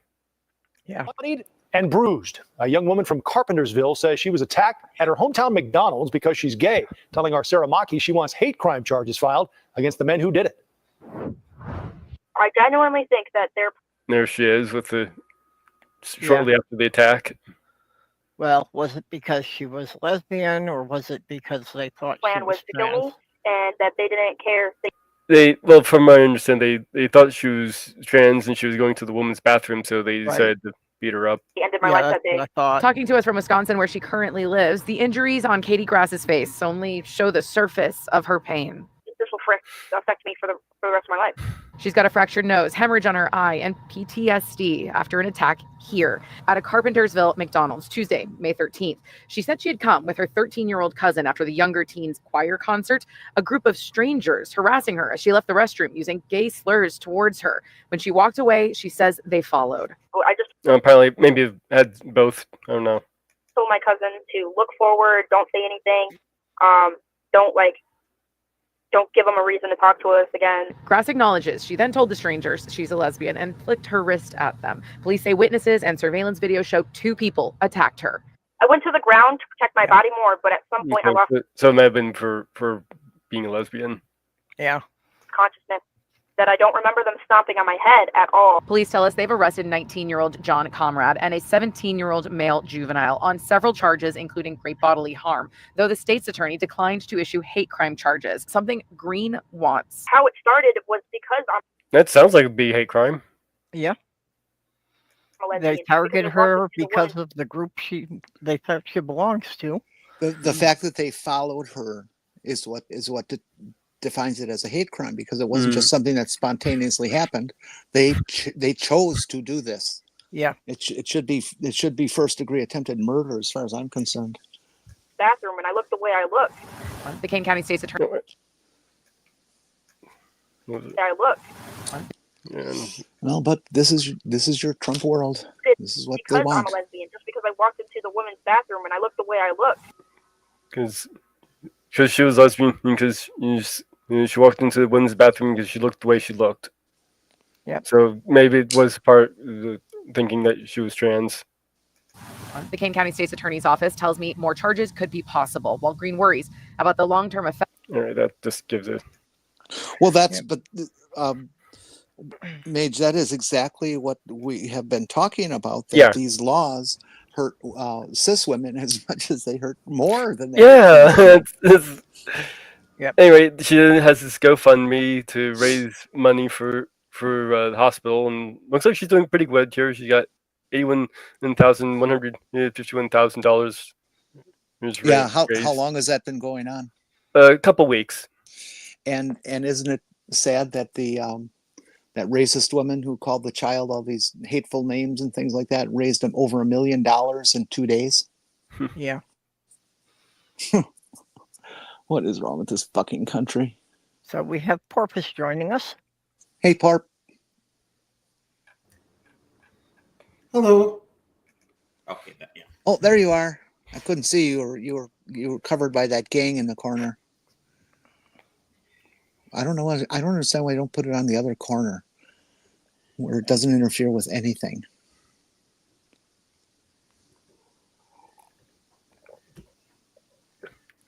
That's not a cat. Listen, you can't expect me to know the mind of non-avian dinosaurs. We didn't evolve until several million years after they died off. Well, died off on this planet. Bunch of us got carried off to another planet. That's why I'm here. And Jenny, take Yes. out the E in Pure. The who? Take out the first E in Pure. I think she's saying you misspelled it. Yeah, you don't need there's one E in the German word. Oh Pure. God, you're right. I did misspell it. Oops, sorry. You have the umlaut correct. It's just there's no E after it. Yeah, actually, I've had that happen a couple times. My spell checker wants to put an E in there all the time. Yeah, maybe my knowledge of German needs updated. That's possible too. I know people are angry at Duolingo for saying they're an AI company right now. Oh God, is she something? Hey, wow. No, that E belongs there. I'm going to leave it. Well, Let's find out. Copy. I hadn't noticed it till she mentioned it, but Well, let's go to dictionary and see what we get. Oh, God damn it. I mean, the word is still used. It's just the German word for leader. Mm-hmm. Hi, Athena. Did you assume leader and that meant you? Dictionary, freedictionary.com says FUEHRER.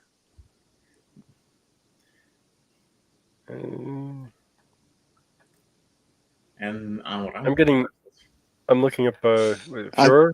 Yeah, I also see one where it's just FUHRER. Yeah, I'm seeing FUHRER.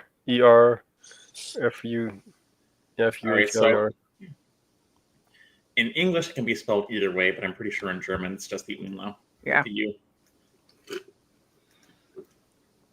Because Reichsführer is tour guide. Well, let's see. What does Google Translate say? yeah, the spell checker in Chrome Not accepts Reichsführer. it either way. Oh well, they give Athena, can I help they you? give you a masculine and feminine, Are you? both spelled without an E, and one is Führer, the masculine, and the other is Führerin or Führerin. I don't know how to Führerin. pronounce. Looks like the more Americanized version is FUEHRER. Yeah, that's because the umlaut makes a weird sound. The Yeah. umlaut actually indicates a different sound in German. Because the one with the E doesn't have that umlaut in it. That's probably Okay, it. so that's it. You either got to take off the dots or take off the Uh-oh. E, one or the other. Is anyone even going to All right, who's got the crickets on? Well, nobody noticed for nobody. nearly 2 hours until you came in. It looks like you're having the sound play, loop get stuck again. Because I played that long in the beginning of the thing, and it was only one shot. Let's see if I can. Let's see if I nothing play. I did. No, the thing is your setup. It did that before once. It did that once before on you, where it kept playing one of the sound effects over and over, or even though Yeah. it wasn't. I'm not hearing the crickets anymore. Let me try play it one more time and see if it helps with break stop it. So I'm playing it now. Yeah. Stop now. Yeah, it's nothing I do. It's Yeah, I don't think it's something you're doing. I think it's something that maybe your setup is doing. Yeah. it's just a phone. There's no setup to Yep. it. It may be a problem StreamYard is still having with mobile devices. Because the rest of us are all on desktop computers. Oh well, you rich guys with Wi-Fi. But did that stop it, or is it still going? No, it stopped. Okay. See, that's why it tells me it's nothing I'm doing. Hey, If it's something I'm doing, I can stop it. But Yeah, I it's can't. not. Yeah, it's not something you're doing. It's what StreamYards is doing. It's with your setup. Okay, well then let's say it that way. So, Yeah, StreamYards has always been buggy with mobile devices. They've gotten a lot better. spectacularly better. Yeah. I went down to the animal shelter yesterday. That was a mistake. Uh-oh. How many did you pick up this time? Well, I didn't actually take any home, but yeah, there were 2 of them that just immediately wanted to hop into my arms and go home with me. Yeah, well, Yeah. then stop going there. Well, If Molly's son volunteers there, so I was taking him in for his shift. Oh, I had a little bit more room and a little bit more money. Yeah, that's well, very nice of him to do that. it's the one of the good things about renting is it does put up some limits on me. If I had my own house, yeah, I could go full out and be the crazy cat lady and take in all the strays and wind up with 10 or 20 cats. Yeah, and that always works out so well. Yep. I'd spend all my money on cat food and I'd be living on just crackers. You could use a feline companion, but I think 14 would be way too many. Yeah. Well, that was the whole thing with getting Ethan.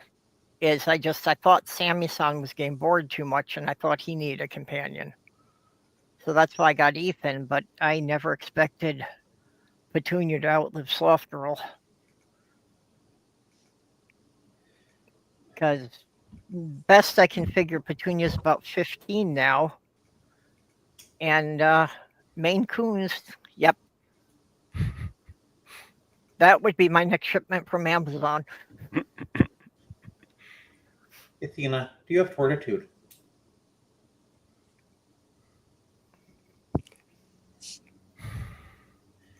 I got a few things waiting. I'm waiting on from Amazon. I have a few things that I'm waiting on somebody to pay Amazon to ship me. I got a few of those too. Yep. You will find her wish list. You will find their wish list down below. Yeah. Yeah. Yeah, nothing I urgently need, but Yeah. some stuff I'd like. I'm just waiting to find out if they hired a new computer science teacher, if they're going to bring me back again next year. Yeah. Really hate this waiting, though. I need to know so I can make plans one way or the other. Yeah. Well, why would they replace you? You know your stuff. Because I don't have a teacher, because I was on a temporary license, they might have found someone. Oh. Well, okay, I understand that. Of course, you could always move to Florida, where they said, teachers don't need any licenses anymore. Why the hell would I want to move to Florida? so you could be a teacher without a license. I already live in Indiana. Yeah, I know. It would be a worse step, wouldn't it? It would be a lateral move. As far as the politics go. Oh, hold on. Lawnmowers are here. I gotta go shut the windows. I mean, it's like if they don't pick it up and I don't go back as a substitute teacher, I can go back to my YouTube channel, which is not going to make me a living. So Yeah, and plus, this just being trans might get you fired. well, not yet. No, in Florida. Florida, it'll get you thrown in prison. Fired and thrown in prison, huh? Well, I haven't read the law myself, but I understand in Florida that if you're a parent and you have a trans child, that they will come in and take the child away and put you in prison for child abuse. I thought that was Texas, but it could be New Florida. Well, they're trying to out racist or Yeah, fascist each other. So those two are the for a race at the bottom. They're trying to out stupid each other. Besides, why go there when I can go to Minnesota, eh? Yeah, no. My accent's not going to work.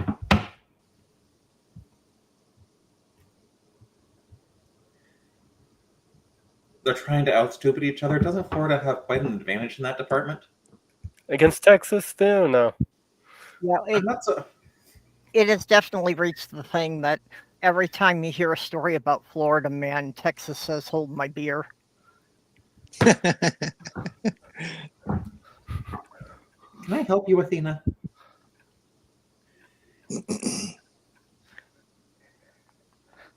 Oh, But for now, it's like, I'll go enjoy it. Enjoy Pride and Indy on Saturday, sorry. is anybody going to the June 14th protests in their local area? That's Pride and Indy. So not intentionally, although it may happen. I had not heard about one around here, but I really haven't, looked at the sites that would have told me that. I guarantee you there is in Minneapolis. I was looking. So how is corn in the cob? There's actually several that are going on in Minneapolis. I have corn on the cob in my freezer I need to actually make. No King's protests. Oh, there might be one in my area. Yeah, there's definitely one in Indy. There's probably one locally, but that's also Indy's Pride Day, so I'm going to that instead. There's one in La Crosse, Wisconsin, population 50,000. So, yeah, I mean, where I live isn't that much bigger. Now, the thing I wonder about Donnie, because he has trouble constructing things like sentences. I'm sorry, but his proper name is Taco. I'm wondering what he means when he says that anybody who's protesting against this parade is going to meet with big force. What a genius statement to make. Now, does he mean just the one in DC or protesting anywhere? The thing is, I think he thinks by doubling down and acting stronger that it's going to stop. No, that's not the way this is going to work, Taco. You need to back down. You've been wrong on about a lot of this stuff. Everything. I'm sure you can find something he's been right about. No, I haven't seen it. I mean, you'd have to really look, but I'm sure you can find something. Yep. I might be able to make this protest. Okay, yeah, I just went and checked one of the sites, and we're going to have one here. Wednesday, Saturday. I'm trying to talk have one here down in front of the courthouse. I'm trying to talk my ride person into taking us to the protest in La Crosse. I mean, it's only a couple hours. I know this spot. Speaking of rides, we should probably get together and organize something if we're going to do the July 6th protest and figure out how logistics of that are going to work. Yeah, well, that's Kentucky Atheist is handling the July 6th stuff. So, yeah, but just getting there, he's already there. Yep. Well, I'll be driving down there, and like we say, my van, your van doesn't make a difference to me. Well, if you can come meet me where I live. Yep. Well, I've got to go through Indiana anyway, because we can, I don't know, get lunch at Cracker Barrel or something. Yeah. Of course, protesting in Florida, you're lucky if you don't get run over. Yeah. Yeah, that has become a thing. Seems to be popular to run through a crowd of protesters. Well, and in some states they've made it legal. Yeah, in Florida, that you can legally run over a protester. Really? I believe they have to be blocking traffic, though. Yeah. Details. They. Well, Well, then I think. but it I basically think. Go ahead. it basically then means that if they're crossing the street and you hit them, you can claim it's they were in the traffic lane.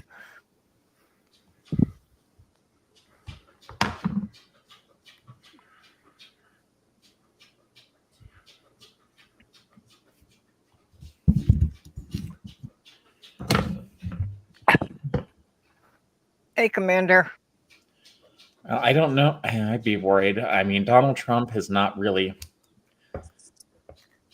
Problem is, he's made a problem in LA that he's trying to turn into something bigger than it is. Yeah.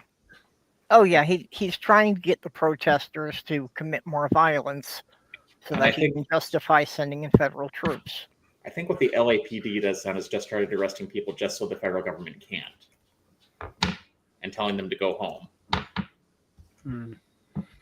Well, I know that there were like 24 arrests made last night, but I didn't see anything beyond that once they were taken into custody. Did you see the video of the San Francisco police destroying their own squad car? No. Yeah. Beating the fuck out of it with their batons and shit. Absolutely destroying, shattering, falling out the windshield. And it's all on film.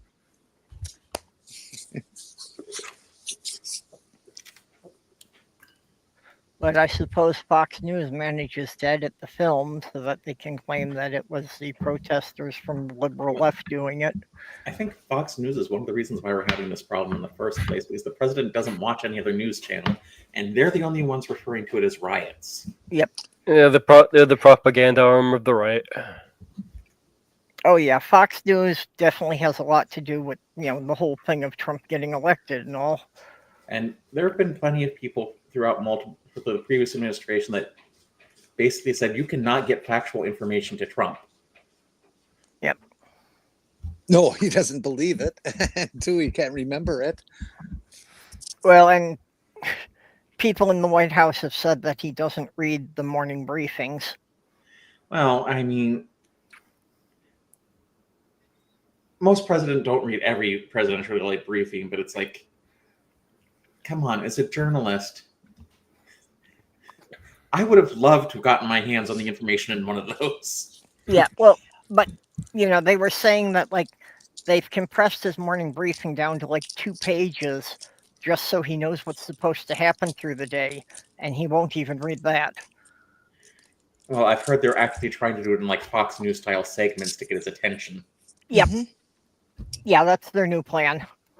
Listen, if anyone and just the fact that they're thinking of doing that this explains everything you got to know about Donald Trump. If anyone out there in the White House is listening, parental controls are your friend. Block Fox News. Because I know plenty of people have done that to their older parents. I have sworn off of ABC News in any show on any time of the day because of what they did to Terry Moran. I think there's more to that than most people are letting on, because what he did was probably not the best thing for a professional journalist to do. No, it wasn't. Even though what he said was the truth. Why am I looking at a laser tag gun? It's not a laser tag gun. It's a assault rifle. Ah. Oh, is that one of the bug shooters? Yeah, that looks like one. I've always wanted one of those. They're just too expensive. Assault rifle. Assault rifle. Yep. Is that a video editor in the background? I'm not sure what's in the background. It might be. Oh, it's definitely YouTube in the foreground.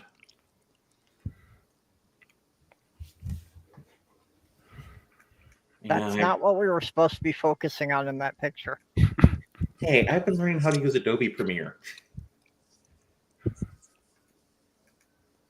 Sorry, Adobe Premiere Pro and Adobe Edition. It's not so bad. It's gotten better since it first tried to imitate Apple Final Cut Pro. Well, to be fair, I actually am kind of used to using programs like OpenShot and Audacity, but Yeah, that's what I've been using just because they were free. Audacity is pretty good. I actually had an income when I needed to buy Final Cut Pro, and it was $800 fucking dollars.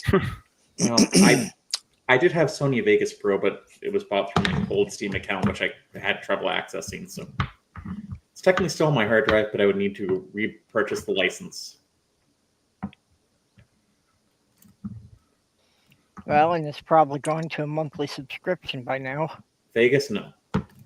Yeah. Steam has sales on it every once in a while, so. You know, I really haven't looked into Steam as far as for actually productive utilities. I've really only looked at games there. Well, you can get Godot, game development engines, but there's not a lot of software that isn't some way related to video production or game development. I can tell you that much. I'd imagine. Yeah, but still something, even if it's, designed for game development, could wind up being, a decent video editor. Well, I mean, actually, Blender has one of the best video editors out there, but that's for 3D animation. Yep. I just find OpenShot a little bit easier to understand and use. It's also just specifically a video editor, which Blender is not. Yeah. I've been pretty happy with DaVinci Resolve. Doesn't Blender let you make 3D drawings in it, or? Yeah, Blender is specifically a 3D animation. Yeah, it's for Okay. 3D animation. It's a phrase. I didn't know it was for animation. I thought it was just for still imagery. It just has a very good video editor as part of that. Yeah.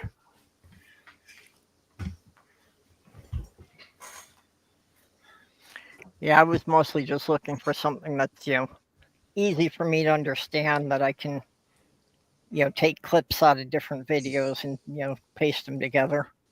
Yeah, I find Adobe Premiere is actually pretty good for that, except I'm still getting some things down. Have any of you tried CapCut? No, never heard of that one. I think it's an Adobe product of some sort. Just CAT.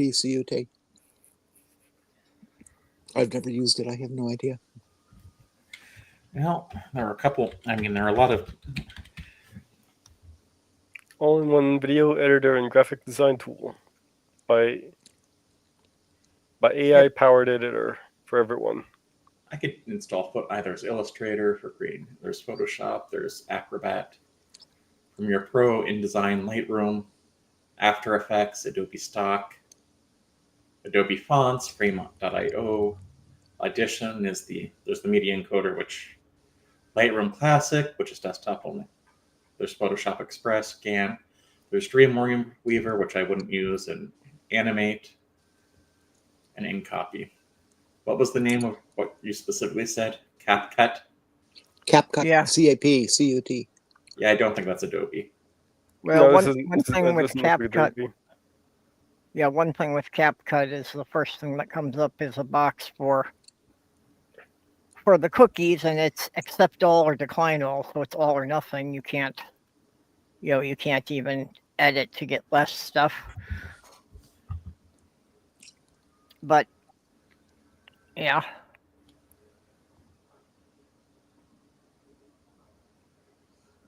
Yeah, at least on its homepage, it doesn't say anything about it being specifically connected to any other one program.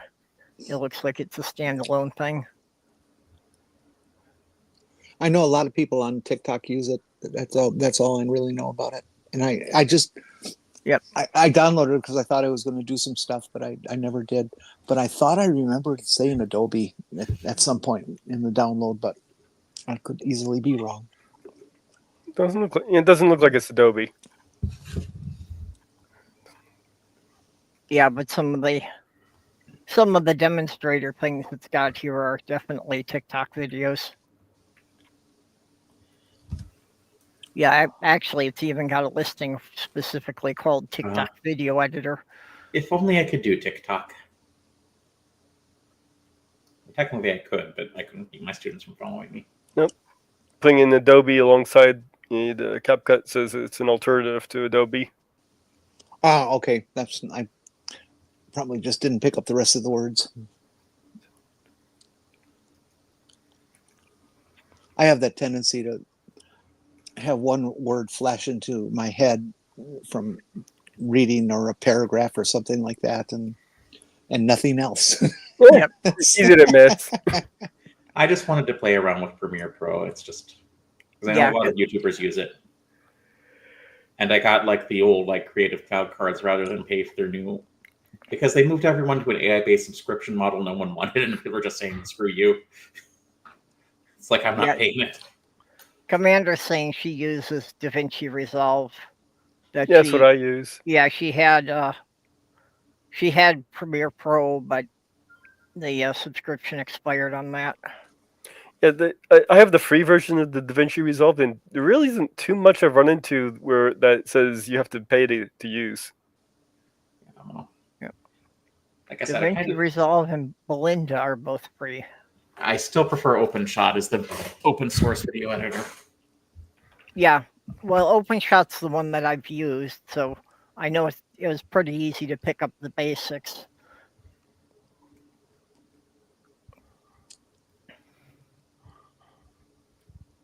But basically, the only thing the level I've gotten to at this point, all I've been able to do is like narrate slideshows.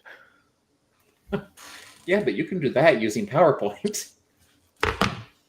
Yeah, but I'd have to learn PowerPoint. Whoa! What?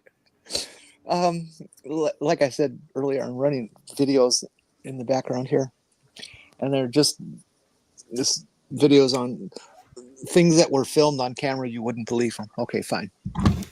And there was this clip of a guy on one of those mountain bike things, that they have this little narrow path through woods, and they're taking all these radical turns and jumps, and it's really very frightening stuff.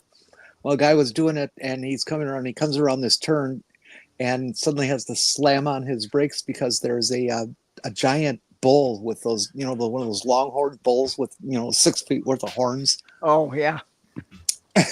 and he had to basically go off the course, or he would have rammed right in the face. I saw a video of a guy, riding down one of those trails, and a deer just rushed in and T-boned him. Just knocked him right off his bike. I could never do that. That's just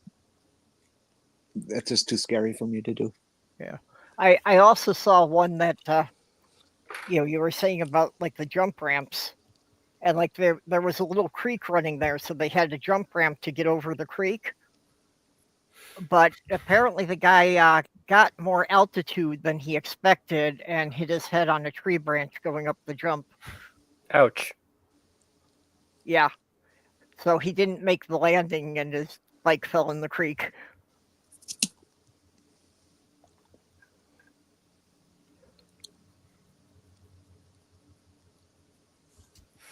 The lawnmowers had to show up. Up until now, I was actually having one day that my allergies weren't bothering me. Oh, of course. That I wasn't reaching for a tissue every 3 minutes. Well, it's going to rain there today, so. Yeah. Tonight. That's probably why they're probably rushing to do it before the rain, so they don't get backed up. Oh, Unfinished Journey is here. Hello. Usually one of the first people here. Who? Unfinished? Yeah. My Unfinished Journey.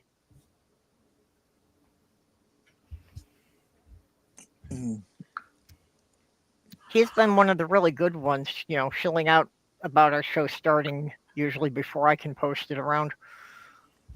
I have definitely noticed that. It's very kind and thoughtful to do. Have you heard about the non-binary prospector? No. They made a fortune digging up gold in them there hills.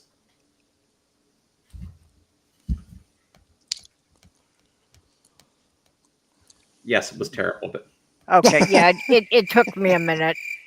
But yeah. Okay, That's worthy of a sloth.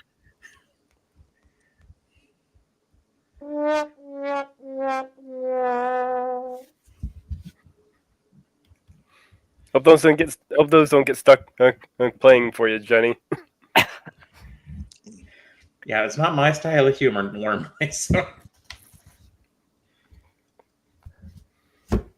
my style of humor is more. It's like,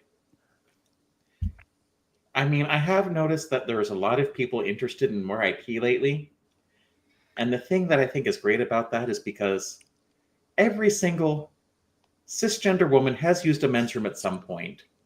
And the bolder ones are starting to say, when asked about it, it's that they identify with waiting in shorter lines. Yeah. Yeah, pretty much every woman I've dated has said that at some point, that just the line for the women's room was too long, so they went in the men's. Yeah, it's even trans women have done it at times. It's like I have never had to do that in my almost 50 years of being a trans woman. But then again, I don't go to anything that has more than 5 people at it. So Yeah, well, especially going to sporting events is where it happens a lot. or like malls. Well, not malls currently at Christmas, but malls the way it used to be at Christmas. And I encountered it at Kmart one time. Yeah. And sometimes at Walmart around Christmas.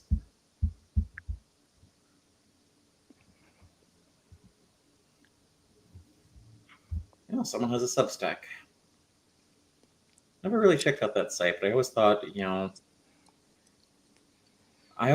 why don't you just start your own WordPress blog and try to promote it on your own? because you can set up Substack to get paid. You can do that with a WordPress blog.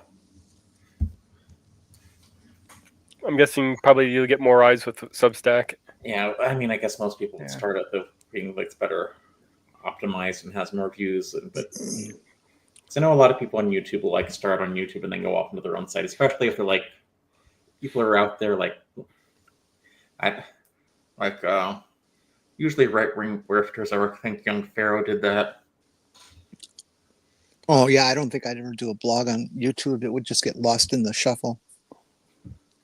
Well, no, he had a channel, and he was like, he got popular enough they got invited to CPAC. Then they heard what he said, and even CPAC thought he was too racist for them. Oh, Jesus. Well, that's legal to do on YouTube now. You can be a horrible, bad person. We were talking about that at the beginning of the show. Yeah. Yeah, Mage pulled out a news clip about YouTube relaxing the standards on hate speech and such. Yeah, we're 25% more racist now. Bigoted. It's in line with what Facebook did. Yeah, kind of in the same vein. Yeah, that's not something they should have done, but on the other hand, they never really enforced it anyway, so I think it'll be the same thing. People keep mass reporting it, and then it'll go away. Because that's all it ever was. Yeah, I was thinking that there may be some upside to it in people who do the debunking things on this stuff. If we might have a little bit more freedom. Yeah. Because the YouTube doesn't reckon it. If you do a debunking of some bullshit, they don't distinguish between the bullshit and the debunking.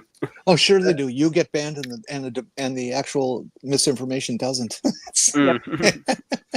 That happened so many times when I was on the shills. It certainly does. Happens on TikTok. It happens everywhere. I mean, TikTok is just notoriously fascist in its censorship. Virtually every time somebody, a trans person, does a call out program of somebody being horrible, nasty, they get banned from TikTok, and the nasty person doesn't. Yeah. Yeah, you can't say anything positive on TikTok.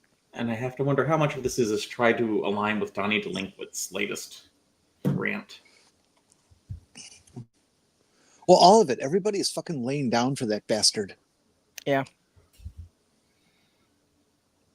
Well, and basically, he does want to make it illegal to criticize him. Yep. Yes, even if you're a natural-born citizen. He certainly does. Well, it's a good thing he's not likely to live naturally to the end of his second term. That's what we thought all through the first term. Well, I mean, odds are just odds. They can be beaten. Yeah, well, I'm sure that's what Melania has been thinking ever since she married him was, why hasn't McDonald's killed him yet? Well, I thought his parents lived into their 80s. And I think Yeah. it's that. But I'm betting Melania was looking at his normal diet and expecting that he couldn't make it more than a year or two when she married him. I think his dad lived until he was 90 and died of Alzheimer's disease. And I think that's one of the reasons why he's so terrified of people like mentioning it, because it's like this is something that can happen to him. Yep. And probably is because we've seen his decline get worse. Yeah. Well, my mom turned 96 last week, and she's still independent. Well, not everyone. I mean, what gets us is just sometimes environmental and genetics. So. Yep. Or a speeding car when you're attending a protest. Or just luck. My grandma that made 107, she was very independent until she was about 103, something like that. And then my dad had to really take care of her. Let's see here. His father lived to be 93, and his mother lived to be 88. Mm-hmm. Trump. He's currently 78, so...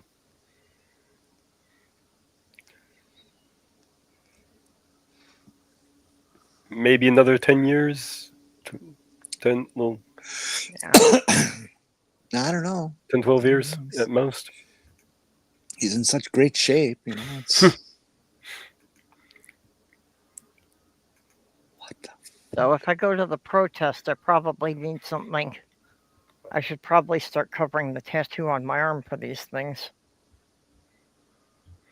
Holy crap.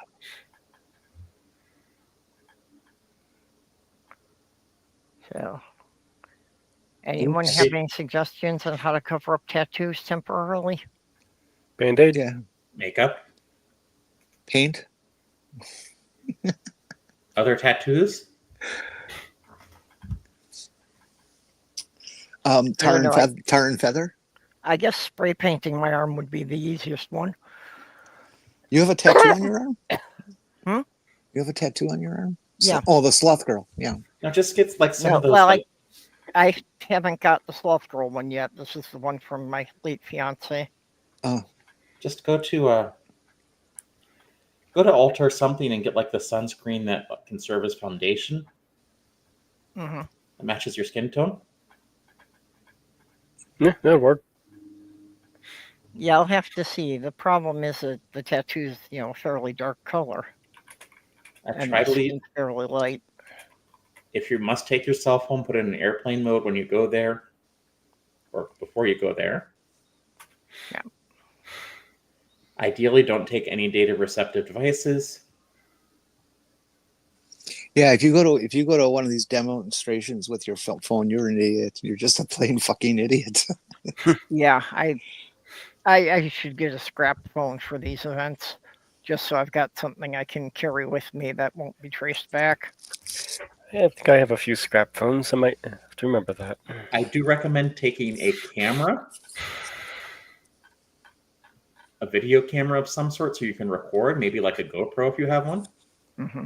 Can you get those burner phones with camera or capability? Oh yes, they. Oh yeah, They're usually you not can very get good full cameras. smartphones for those. Well, I should probably get one of those. Yeah, I mean, that's what I got my gas mask. Well, and if you're going to have a phone that you're not going to use very much, and especially you're not going to use the data on, TrackPhone has a plan that basically you pay $50 for it to be active for the whole year, and you just add the minutes as you need them. But I suspect most of the protests are going to be peaceful. If not all Okay. of them. it looks like they have stuff on Amazon that you can buy to temporarily cover tattoos, and the what I'm looking at here is only about $7. So Okay. you Thanks. might want to look into you that. could Yeah. you could just get a sleeve, or cut the toes off of a sock and put it up right it up your arm and cover it that way.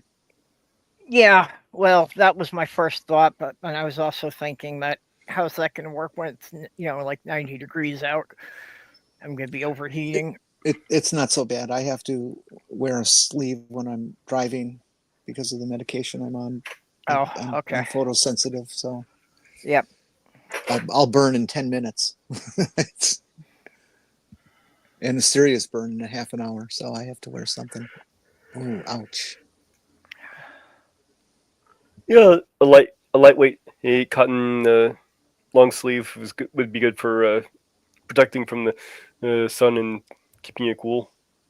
I actually saw something once that talked about how UV, that the nasty, bad burning UV can get through most of your fabrics.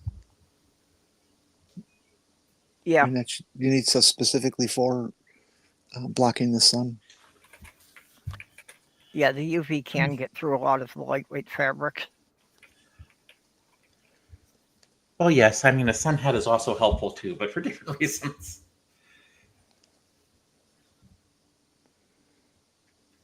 And yeah, sunscreen as well. Well, yeah, and Bug spray. It's that time of year. I don't expect there to be any violence at the protest, but we still have to be worried about that thing of police and unmarked vans taking people away. I think you're fine as long as your skin is white. Yeah. As much as I hate saying that, that's Um, the case for now. Yeah. Well, in Portland during the Black Lives Matter protests, that didn't protect people.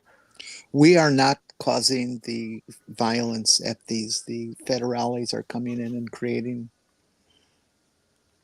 Yep. Yeah, that's Trump was sending in the federal troops hoping that they would stoke up the violence. Yep, and they will. They just haven't gone far enough yet. Well, I mean, actually, I've heard from military experts that the Marines actually probably will not do that because they're actually trained in riot control, and they might actually de-escalate it better than the cops will. Yeah. I was kind of wondering about that because I was thinking the same line that the actual military people probably have more training than your average police officer. Oh, most definitely. And a lot of the military is still on Trump's side, but the military has seen how they've treated veterans, and they're not happy.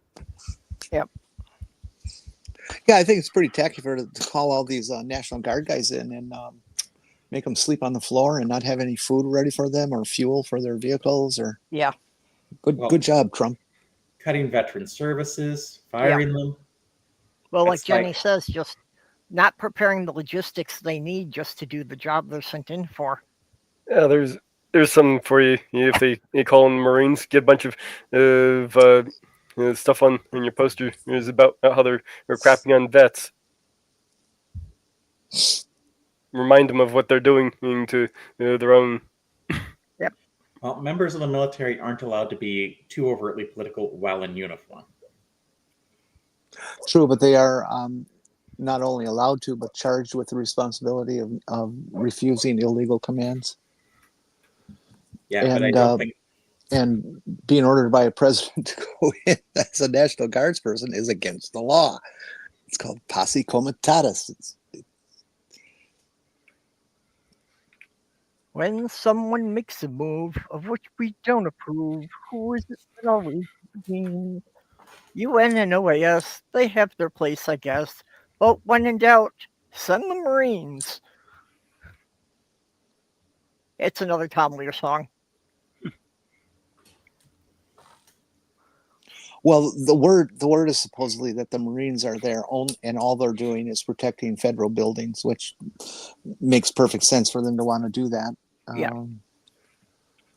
Yeah, so as long as the protesters aren't trying to damage the buildings or harass the people going in and out, they shouldn't be doing anything there. I saw a video of a guy who was, I don't know what his role was at the protest, but he was kind of like alone on the street, Yeah, walking, and a bunch of cops on horseback come around and start knocking him over and was LA. walking past him and whacking him on the top of the head with batons and shit. And it's like everybody's out of control. Everybody's just absolutely out of control. Well, I do believe there was a letter signed by at least 18 state governors, and they weren't all blue states objecting to Trump's nationalizing or federalizing the National Guard. Oh yeah, Trump's pissed off a lot of Republican governors by now. And and the fact that California has invoked state rights. I like what Gavin Newsom is doing. He's staying on top of every word that Trump is saying and responding to it in real time the moment he gets it, so that he's doing a rapid response like Clinton did in the elections of his time. Let's not forget he did throw trans people under the bus because he thought it would enable his political career. So we'll remember that when it comes time to vote for someone else. Yes, but right now I don't. Tough. Yeah, right now we've got to work with what we've got. Yeah, we're talking about the goddamn dictatorship and revolution here. We're not talking about trans people. And then I love Mike Johnson saying it's like, if Democrats win the midterms, Trump's term is effectively over. And everyone's like, what's the problem? Yeah. Except I'm absolutely convinced that that can't happen because he will not leave office and he will cancel the election. That's what this bill, the big beautiful bill, says in it, is that he gets the right to cancel any election he wants, to call out any military into any situation he wants. I don't think it's going to pass. Yeah, well, I think just because the Republicans have such a narrow margin in the Senate, and it actually doesn't. Wait a minute. It actually doesn't even have to be Republicans voting against it. If 3 or 4 Republicans just don't show up for the vote, it won't go through. Have you heard of any news, mainstream media, mention anything about the contents of that bill other than the Medicaid and obviously money-oriented things? They haven't touched at all the political ramifications that are in that bill. That bill is absolutely a step-by-step de-democratization of this country. It hands over so much power to the executive that we will absolutely be authoritarian nation from then on. Well, it has no chance of passing. And that's a big part of that's a big part of why I think it won't pass, because it's taking power away from Congress. And that's why I think you'll have some senators voting against it, because they would have to give up some of their power for it. Here's the thing, though. It may not pass in its current form, but they will try again. Yeah. They'll revise it and they'll try to send it through again. But that's what they're doing. And in the reconciliation that's going on, they're doing reconciliation with, the Medicare issues and those kinds of things, not any of the political stuff. It's not on the table. They have already given up their power. They did that the first time that he had the Supreme Court rule that he can do anything he wants. Well, that's how he's interpreting. That's not what the Supreme Court ruled. It's important to say what they ruled actually, because it's going to come back to bite him if the Supreme Court wants him to.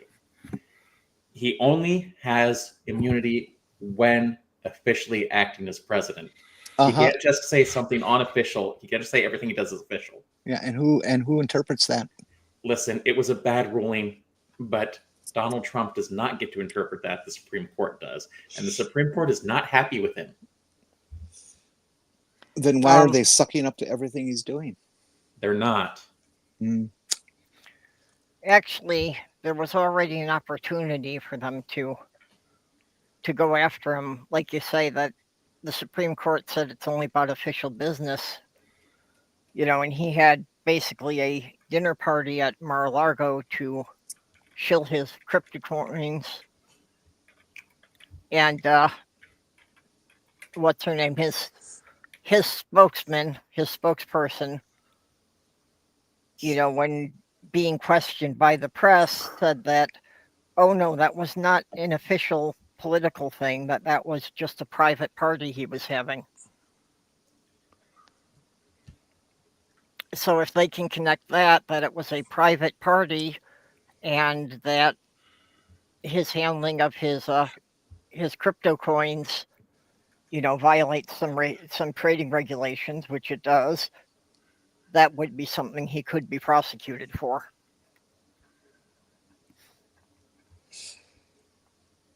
Well, It was it still a bad ain't ruling going to regardless. happen. I mean, it was an incredibly stupid ruling for them to make. Yeah.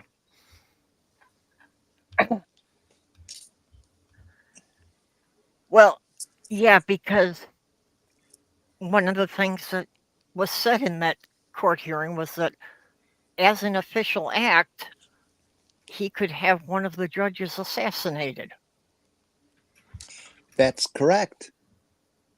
Yeah, so that's why I don't see why the judges let that go through, because it's like, you realize this gives him the power to literally kill you anytime he wants to. That's right. And not just judges, average citizens, a reporter. Yeah. He's going to be able to do anything he wants. He's a dictator. Yep. People keep forgetting that means there's no regulation or rule that you can put on him. The guy is not just breaking the Constitution. He is turning our entire morality about our nation and what the Constitution is away. He's destroying everything we are. It's not just that. There's no recovery from this, folks. Okay, out short of violent revolution. Yeah, and that's very much the question comes to, how many people are going to die to correct it.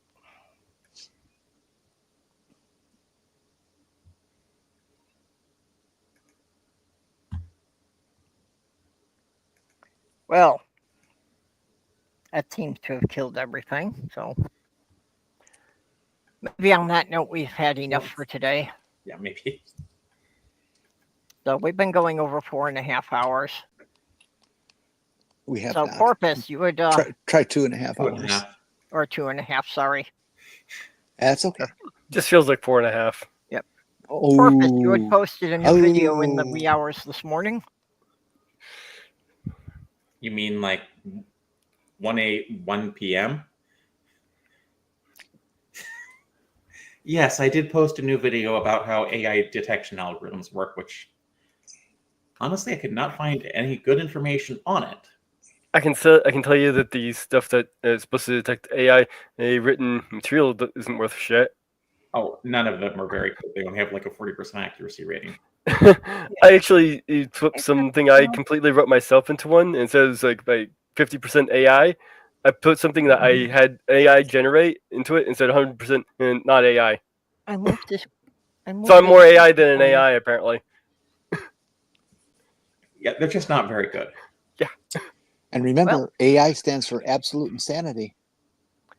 I still want to see somebody run a Turing test with a group of autistics, because I'll bet most neurotypical people will think most of the autistics are computers. People aren't actually very good at determining whether people, autistic or not, are people. Yeah. They've run tests like this. There's a lot of the Turing test is now controversial, but it was one of the earliest ways of thinking about it. Yeah. I can see how it would make sense at the time.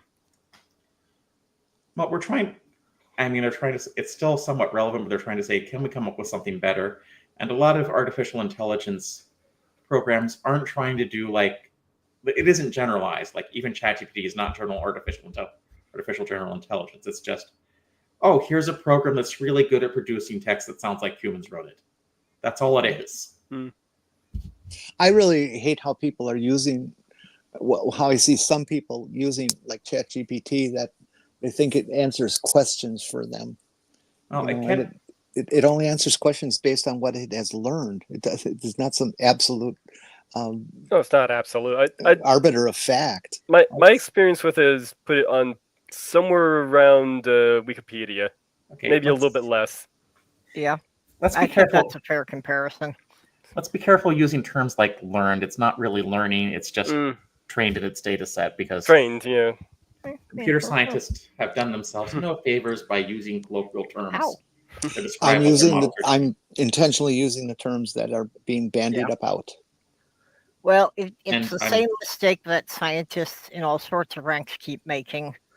Like I'm sure they regret the coining the phrase mitochondrial Eve.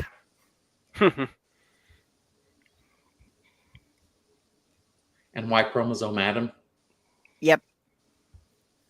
Well, I Yeah, mean, because honestly, all the young earthers have run away with those. I mean, one thing computer scientists and software engineers working on it will caution you against is don't anthropomorphize these AI systems. I can see where people might do so, though, where you can interact with these things. You mean I should have named mine Melissa?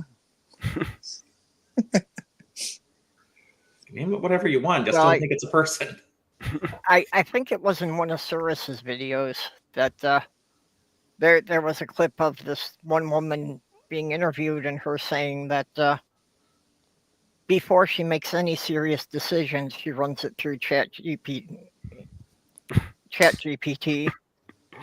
You know, so she's using it like an advisor, and you know it's probably got the validity of astrology. I'm not sure if I'd be that dependent on AI. Yeah. I mean, it's great for like, oh, let's say you like need to flesh out some details for like a role-playing game you're running. Yeah, I'd use Yeah. it for something like that. I use it for like fleshing out some of my scripts, but you know. Yeah, well, for something that is fictional, okay, but yeah, yeah, for not fictional stuff, something it that does pretty good. not something that's for making decisions in the real world. Yeah, well, more people need to realize what it's actually trained to do and what it's not trained to do, because people still use Grok as a fact-checking tool. Yeah. Well, I'm seeing that quite a lot. And I keep telling people, it's like, this is not what this is designed for. Not only that, it's deliberately tweaked by Elon to give bad information. Sorry. Well, I'm not so sure about that. I've tested that out for a few times. It has been tweaked on occasions to give On occasions, yeah. But like I have tried testing it out and trying to push it to like white genocide in Africa. South Africa. Well, it wigged out on that because it was Yeah. it was actually a conflict in its system. Well, that's not so much debunking Elon as like people find that amusing that the AI, which is technically just a ChatGPT 4.0 front end, disagrees with Elon. I No. would not use Elon's AI to save my soul. Oh, just out of curiosity, since you know about this, there was a fictional AGI I came up with where it was created by taking a bunch of narrow AIs that communicate with each other, and so sort of hierarchy. I'm not sure what the question is. I'm just wondering how does that sound for creating an AGI? Well, the problem is you would have to like do all the specific tasks that would need to be done that way. Yeah, that's what it does. So each individual narrow AI handles one specific task, and then they all communicate with each other. Like you'd have one that handles cleaning, vacuuming, another for mopping, another for doing dishes. Something along those lines. Something like an LLM to communicate. I'm waiting for AI sex workers. Do we really need AI for that? Jenny, I've said over and over again, that's how the robot revolution is going to start. It's going to be a sex robot that becomes self-aware and screams, "I didn't consent." Well, there already are sex robots. Yep. Okay, I gotta step away for a moment. Okay. But yes, if you want to check out the latest video, it's on my channel, The Mad Computer Scientist. go subscribe to it. We need to get more followers because we're up to 317, and we need to get to 512. Okay, 500 would be enough, but 512 is what we're shooting for next. Well, you always got to assume some people quit just because they want to quit. Well, 512 is actually the next power of 2 after 256.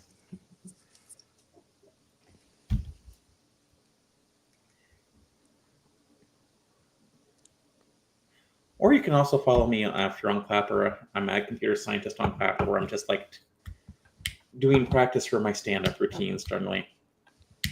Although I've been breaking into like 1 joke per day per video. So. And Mage, what do you have coming since Purple stepped away? Oh, well, I'm not doing my Sunday live show this week because I'm just trying to work on updating a bunch of stuff on my channel. I might get a few videos out if I can.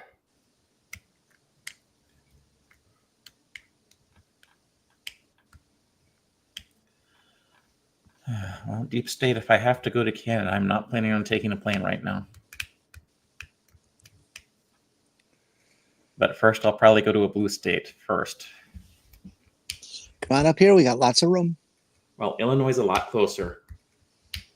Not to mention, it's like I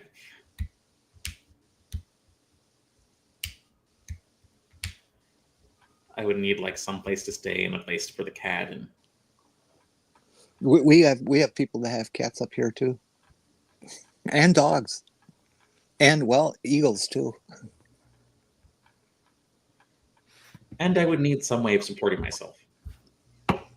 Oh, then you have to go to Minneapolis, where all the high tech places are. Honeywell, 3M, all them kind of big brains. Yeah. Minnesota does have a disproportional number of the Fortune 500 companies. Well, blue states have seemed to given up on attracting people of blue states. Red states have given up on attracting people of intelligence lately, so Yeah. that's not going to work out well for them.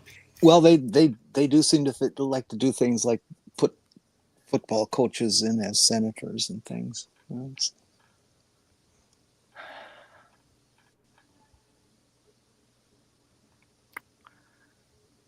Okay, well, May, you did your bit. Yep. Jenny, you have any final words here before we sign off? No, if you're at all a fan and you're gonna keep an eye on Substack, I am gonna be starting to upload things as I compose them. I'm trying to make a very deliberate effort to be productive in that sense. So stay tuned. Like I said, they got this one I got going right now. Is that 3,000 words when I was only planning on about 1,500 to 2,000. So And keep going. oh, and it's not even halfway done. That's the Well, disappointing thing. for blogs, try to keep it short, would be my advice. Yeah, it sounds like Jenny's past that point and we're approaching novella. It's most of the people here were not here when when we first talked about this at the beginning. The title of the thing I'm working on right now, Porp, is the only good thing you TERFs/GCs are good at is willful ignorance, being duped, and gross pomposity. I'm just saying, you're going to lose people's attention with long posts online. Well, then they're not the kind of people I want to have reading my stuff. If they can't have the maturity to, actually read something that's more than a paragraph or two, then Okay, I don't really care what they're thinking. Well, that's a valid choice for you to make. Then it's just a matter of, how can you get it promoted so that you can make the people who you want to read it aware that it exists? You publish your link as many places as you can, and hopefully get people who have read it to make commentary in a positive way, and those sorts of things. Well, we need to get you to be, doing guest spots on shows on larger channels. I mean, it's up to you, but if you want to take the advice of a former journalist to get started, that's also your choice. Jenny was also a journalist, so Only for 17 years. I didn't make 20. okay. Well, And online and print are totally different worlds. yep. Well, with that, we're going to wrap it up here. I don't have anything going on except being back here same time next week. So thank all of you for coming and spending your afternoon with us. It's always nice to come. And thanks to Please do all that of off our... camera. Nope, we're still live. Thanks to all of our Patreon sponsors. Regios, Junie, A Very Stable Milking Stool, Kitty the Atheist, Robert X, Greg Hartwick, and Sandy Shore. Oh, and Skitzcrasher.